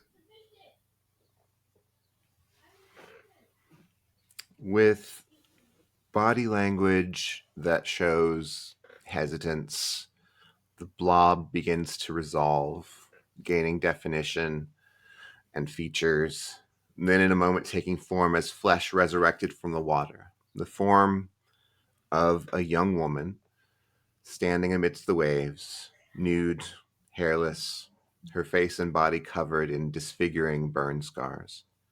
She looks afraid, not of danger, of rejection. Dio is 100% holding a hand out to her. Like, he stands up on, he had his legs in the water. He stands up and radiates love in a way that is familiar to her because it's something that he has felt for 100 years. It's something that he radiates every morning when he walks out on his beach and pours a glass of wine into the water. And but now he's got like a focus to put it into, and he just holds that hand out and says, "Come aboard." When you say that, her hands go over her face and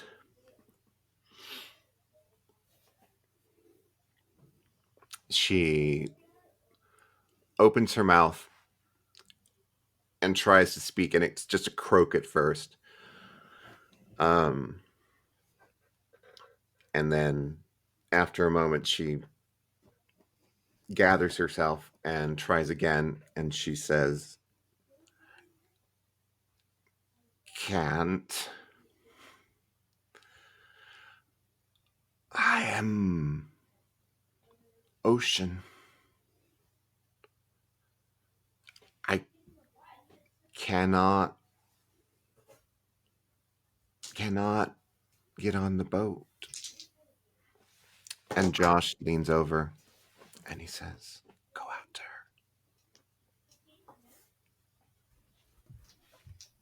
And without a thought, like no hesitation whatsoever, 100% steps off. He's like, "If I go in the water, I go in the fucking water. I don't care." Nope. Steps out Your and feet walks out. your feet meet solid water.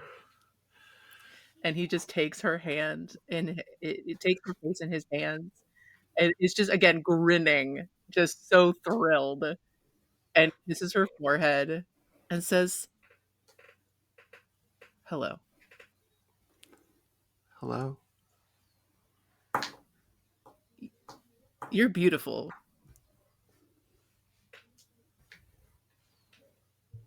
So are you. I know.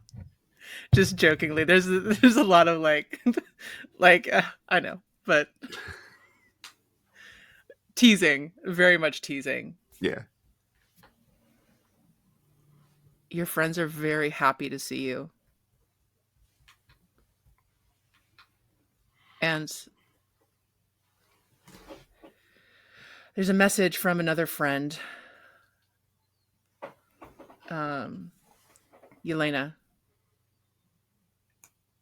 She sends her love and her very much apology that she's not here to say it herself.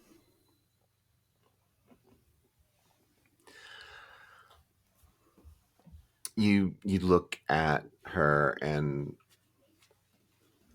you've never seen so much joy on a face.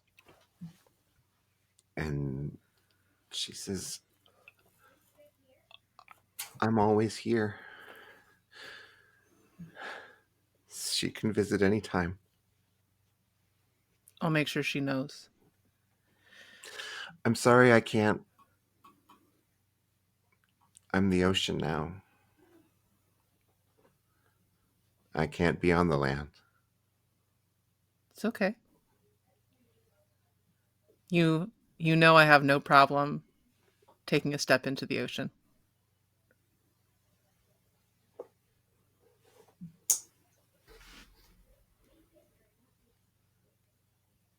I haven't been excited about something for a long time. Neither have I. Now, I know I have what I want, which is you being here. But are you able to answer some questions from your friends? Are Yeah, you okay to do that? of course. Um, you can't get on the boat. Can you get closer? He takes her hand and like it just to step a little closer. Yeah. I think just as you get closer, I think for ease of Mirwine's voice not being used probably very much over the last however long, I just rolled a superb will to create like a mental little, not necessarily a mental palace, but maybe a little mental condo for us to sit in. Lovely. So yeah. Hello, everyone. And in this like mental space, I think Hathor, this is like the place where he's like most himself.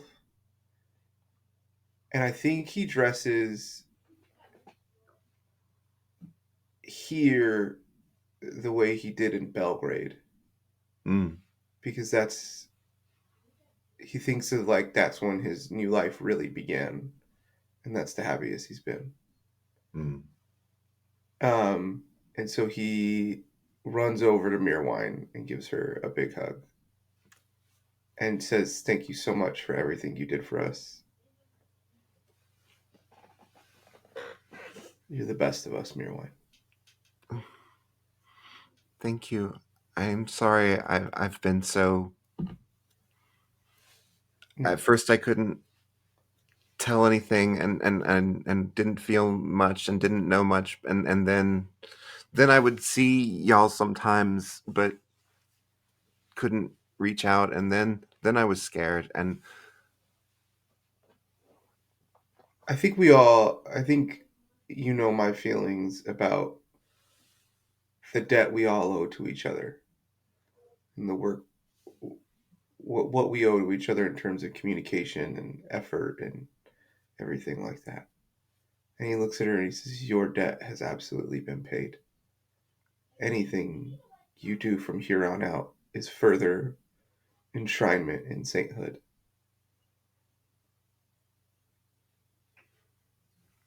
So again, thank you. And you don't owe anyone any more apologies.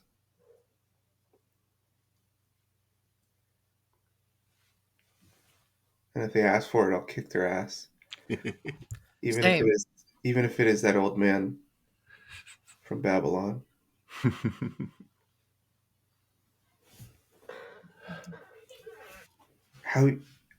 What have you been up to? Just kind of going around? Or? Growing, learning. There's so much. It's a whole world, and I never get bored. What do you do with all the sea monsters? There's big ones down there for sure. I knew it. See, Yelena was trying to tell me, oh no, those are all just myths, and everybody was just high, everybody was a little drunk or starved or dehydrated, and they were just seeing things. I knew there was. Somewhere in California, Ida is profoundly upset and jealous for no reason.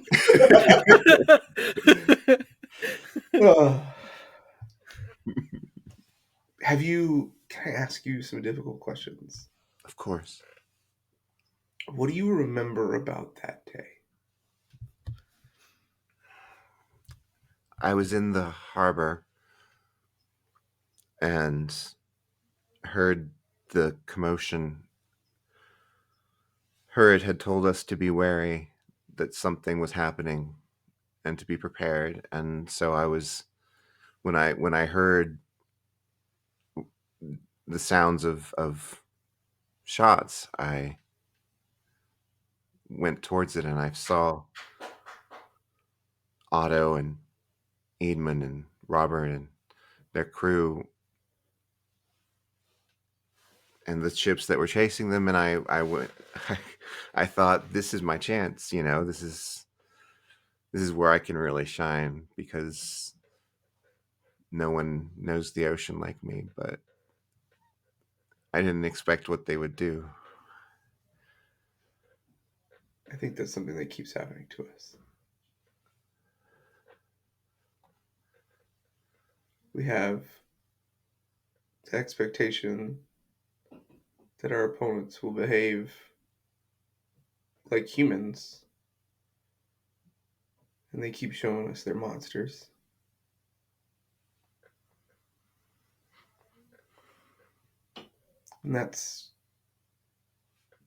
And he looks at it, that's on us.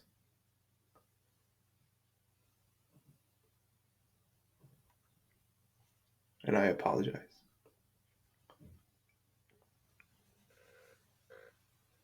We found out it was Fillmore. Fillmore? That was at least one of the moles turned on us. Jesus Christ, what a dick. I always fucking hated him. I was able to forgive Pagan. And I was able to, we're at a decent spot now. You'd be proud. But I fucking hated Fillmore. And I was right. I knew him very briefly. He's a fucking rat, and now he's dead. So It's a rat fuck. That's good. Okay. So at least maybe some small consolation. Person who gave up the location of Eternatus, and I assume played a big role in the planning and execution.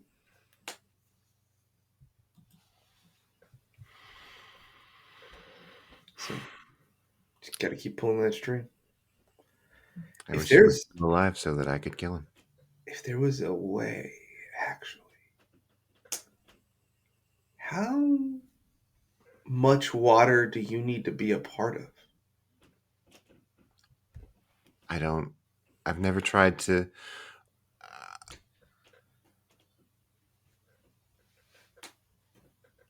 Are you trying to put my... Listen, we haven't come up with a title yet, a label. Are you trying to put my lady into a pot? Because my lady, the love of my eternal wife into a pot. A pot? No, but a cup. One ocean, one cup. Here we go. No. But even the most secure facility needs running water. Is more of my thought. Yeah, so she's not sure. Some things to think about. If you want. Mm-hmm. Your life is your own. I'm determined to help however I can, so I will try. Beautiful. And then I think Halflord just starts like game planning. All right. In his brain. Have you... So you've been learning, and a lot of people have to cross the ocean over the hundreds of years. Have you... I don't know what you can glean from the people in the ocean. Have you heard anything? Yeah. Have you seen anything? Any of these arms of St. George? I doubt she knows much, but maybe if I roll really good. No. Yeah, I don't think so. I have been hearing that... So, there is about to be a rocket launched into space. You know about this. I believe you know about this.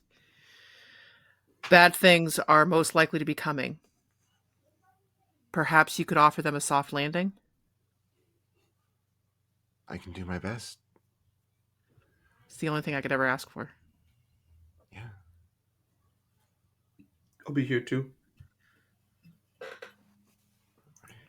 Try to help slow things down. All right. So, you have met Mirwine again. Hooray. He, like, when it all ends, Dio 100% just, like, kisses her, like, fully on, like, just on the lips, full, just not a makeout, it's weird, but, like, a full kiss. Yeah. And says, I will see you soon. Of course. And my love, we will talk later. You know where to find me. I'll bring the good wine. Actually, do you want a different alcohol? I have a ton. I just kind of give you my best wine. Do you want something different? I'd like to try a variety. It'd be fun. All right, we'll do a tasting. We'll do a tasting. Yeah, it's a date. So, okay, perfect. The time has finally come. The Challenger has been brought to Launch Pad 39B at the Kennedy Space Center with its external tank and 2 solid rocket boosters. It stands there in the early Florida sunlight with technicians swarming around it preparing everything. Everything must go right. The crew are being brought to the vessel now. All of them are nervous, but none of them show it. There have been many delays, but today, finally, is the day. The crew. Francis Scobie, the commander, being played in this part by Ku Cullen. Michael Collins now the pilot instead of Michael Smith. Judith Resnick, the mission specialist. Ellison Onizuka, mission specialist. Ronald McNair, mission specialist. Gregory Jarvis, payload specialist. And Sharon Krista McAuliffe, payload specialist and the first teacher in space. Despite the nerves, the crew aren't especially worried. This is the 10th flight for the Challenger, and she's proved herself to be a reliable vessel, having recently gone up and repaired a satellite in orbit. The mission ahead is slated to last 6 days.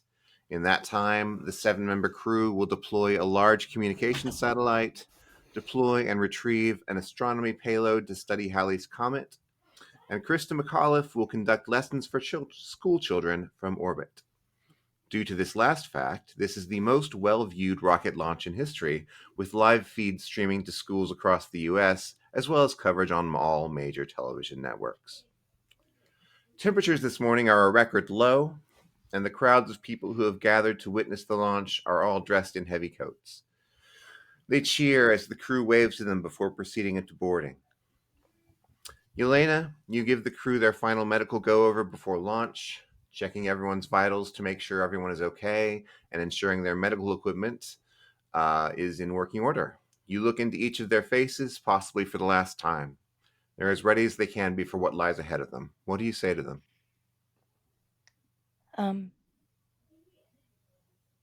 You're gonna do great. I'll see you in 6 days. And everybody is getting a +1 to notice. Okay. And Anoush, you are getting a +.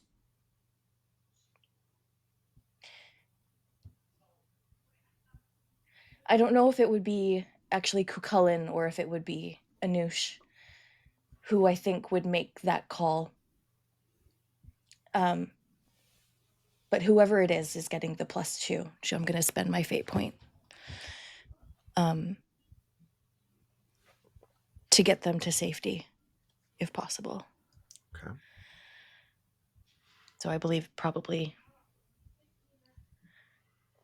Anoush then. All right. As the pilot. And she smiles and has some banter with them, laughs, goes about as if everything is going to be perfect, even though she knows that it's not.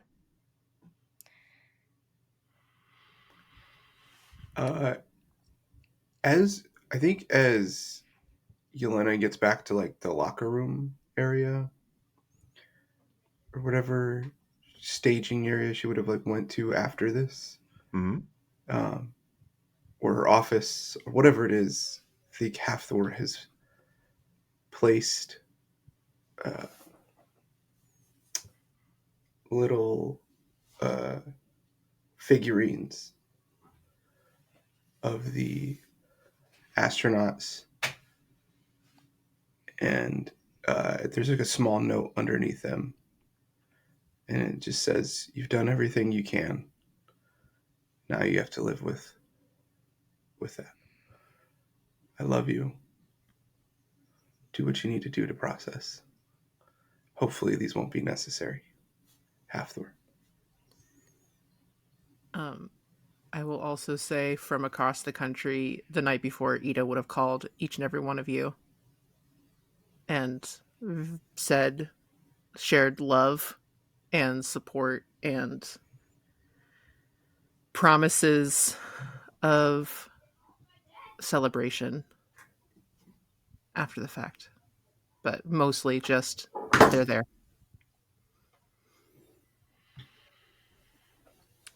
Anoush, you and the rest of the crew are led to the capsule and strapped. Oh, go on. Could I do something before? Oh, please. I think as we're leaving the the medical checkup, I want to just stray back a little bit and catch Yelena. And I want to ask, do you want to come along? I can't.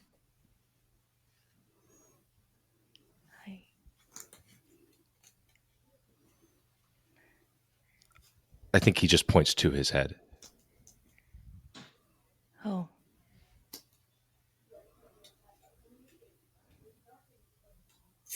It doesn't work the same way that it does for Hathor. It doesn't even work the same way it did for her. But,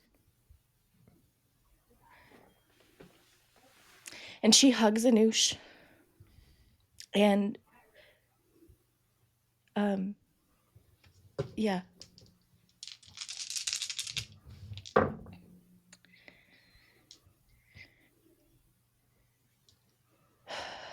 That's only a good for rapport. Sorry, that's only a fair for rapport to get transfer some of that over to him. Can I touch you? And I'm going to take your power. That is a great on an empathy roll, And then can I give you a +2 using a fate point?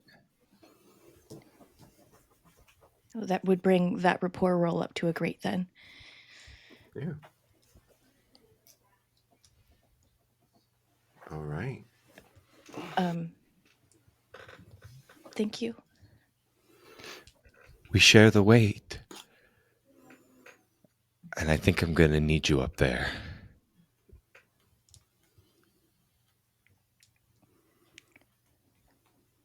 I'll see you on the other side. Anoush leaves.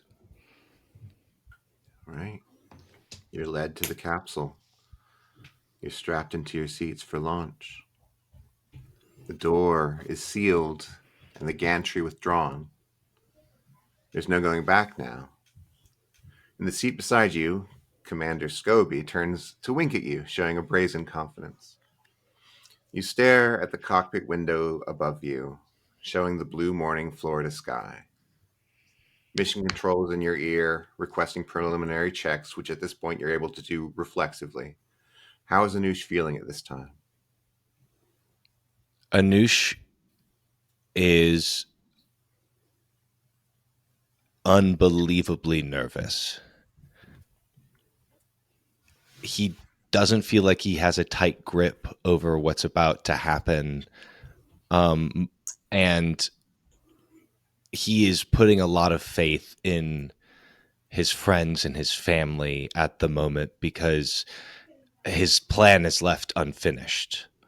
All he has is trying to act as quickly as possible, and I don't think he believes in himself at this moment. So he is very strongly considering like doing something a little like rash and throwing a Hail Mary like right before everything goes down. See? Yelena's gone to the gallery to stand with Cheryl Moore, who's holding Joy, and Yelena will pick up little Reggie to hold as well, to watch from there. All right. The minutes tick by. Final preparations are made. It's time at last. The countdown reaches its pinnacle. T-minus 10. 9. And Noosh speaks to the crew, if that's possible. Do it. Attention. This is your pilot, Michael Collins. Something terrible is about to happen. Something unavoidable, and I have come here to try to stop it, but I don't think I can do that anymore, so I need your help. Very soon, an object will crash into our ship, and it will give you a choice, I believe. It will gift you something, and I think if you wish hard enough and believe in saving yourselves, it will grant you the power to do this. And I know this sounds crazy, but hopefully you believe me. Roll rapport. Okay.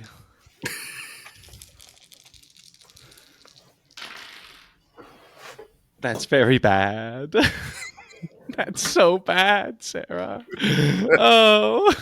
What a weird joke, Captain. I know, right? That's an average, but I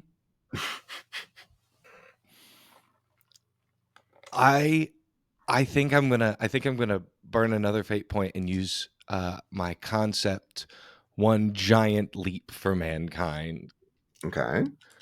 Are you gonna going to add 2 with that or re-roll? I'm gonna re-roll. Okay.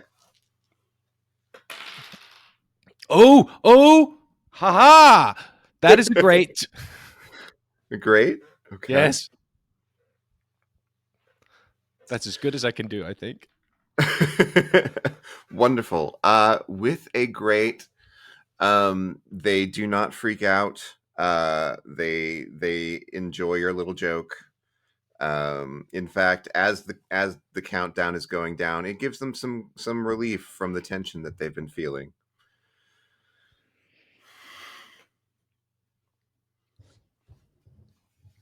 All Anush is thinking is that he's a scientist, and the first gift he was given was the ability to study himself and what has happened. And he hopes that in the moment of crisis, these people will need and believe to save themselves. And hopefully the powers, reflect that. 5, 4, 3, 2, 1, I touch Cucullins and I unbuckle myself. and lift off. You are unbuckled for liftoff, which is probably unwise of you, but liftoff of the 25th Space Shuttle mission, and it has cleared the tower. All systems are go.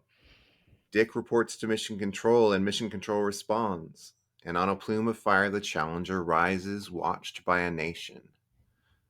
But you all know that 73 seconds after launch, the vessel will explode. So, Anush, you have unbuckled. What are you doing? I'm counting in my head 71, 70. I've taken Cucullin's power. That is a +1. A superb empathy roll. Okay. And I stretch and unbuckle everybody and try to gather them together and make a ball around them using my whole form. Okay. Cucullin will help you on that. Um, is there anyone on the ground watching at this time as the orbiter continues toward destiny? Yeah, he's Dio has absolutely is to be honest, feet in the water, like is on the beach, safely wherever far enough away, but Cape Canaveral area, connected to Mirwine, but also yeah, could I just rolled a superb to have a contact cut the feed before 73, like right before the thing explodes. Cut which feed? Cut the live feed so that a bunch of fucking children don't have to watch the death of a beloved teacher on live television. Oh boy. Okay, that's a hell of a context roll. What'd you get? You said Superb. superb. Okay. Okay. I regret to inform you, you are unsuccessful. Totally. I had to try. So but no, he Dio is standing in the ocean, watching, feeling very helpless, but passing, basically, he is using his gift to pass into Mirwine, pass into the ocean, the feeling of confidence and control. All right. Hafthor is the highest safest altitude he knows he can be. Okay. So, I don't know, probably somewhere around 3,000 or 4,000 feet, you'd say? Yeah, around that. The orbiter, however, is 8 miles above the ground. At 71 seconds into the mission, the detectors go off. At 2 seconds later, a ping pong ball sized sphere of metal impacts the Challenger, punching a hole through the connection between one of the solid rocket boosters and the liquid fuel tank, and then goes into the cockpit itself. Gases from the SRB ignite and burn their way into the fuel tank, causing a massive explosion.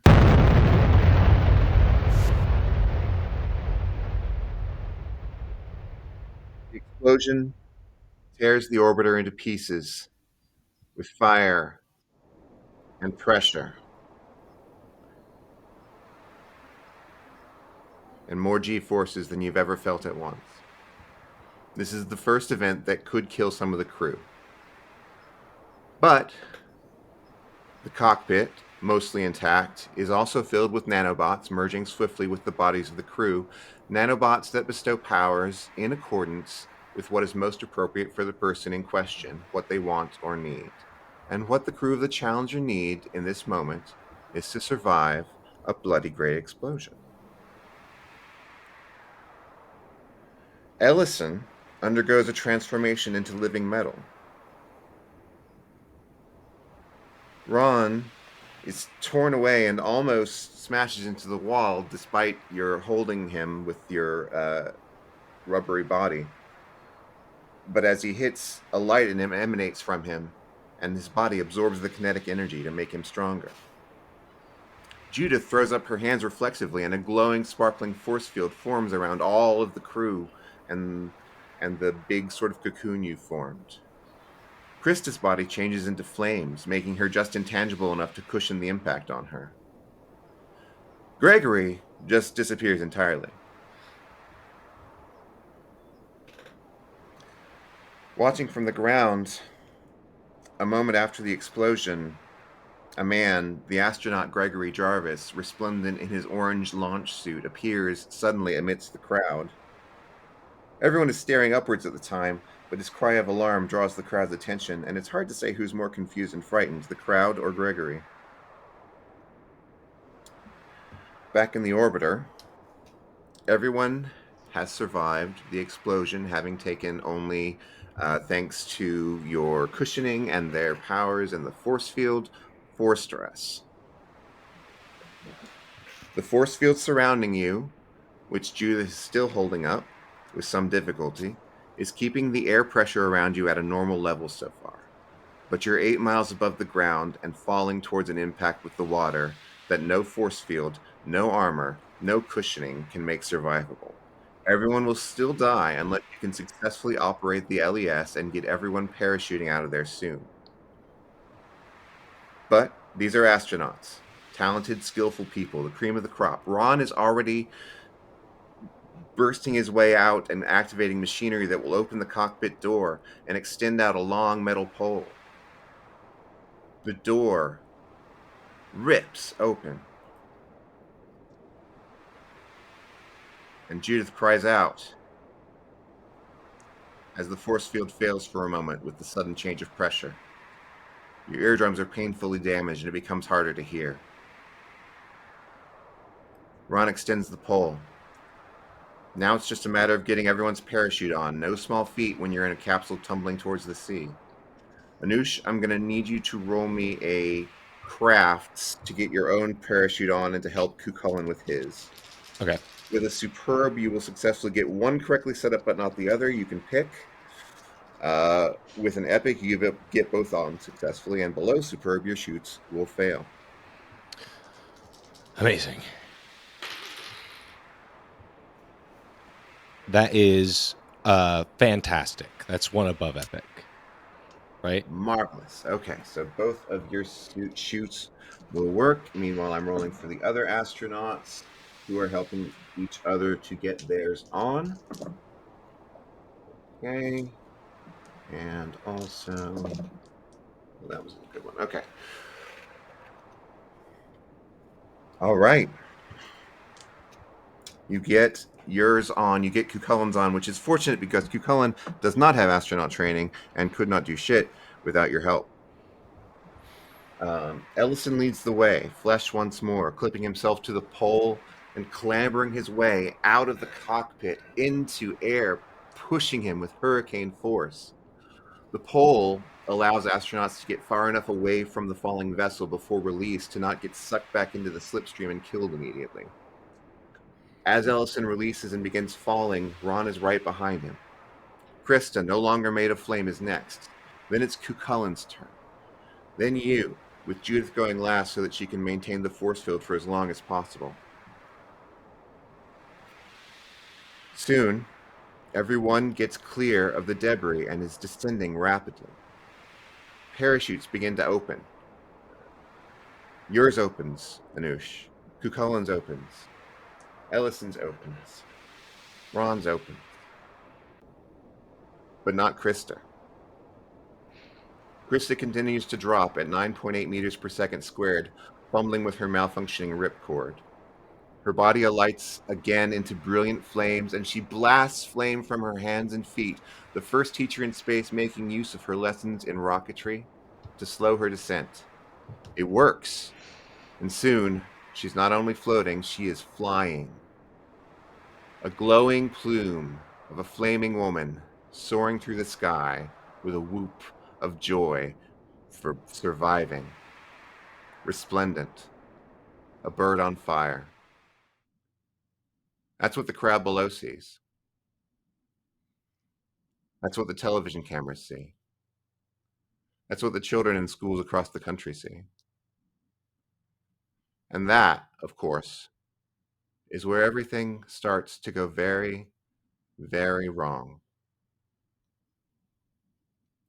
We'll end today's episode there. Thank you to my players for weaving the story with me. Thank you to our viewers for sharing with us. And thank you especially to the crew of the STS-51L. May they long be remembered. We'll be back next week with more of our little adventure drama. So if you're bored between now and then, check out the social media links on our link tree and connect with us. We'll save you a seat. Till next week, take care.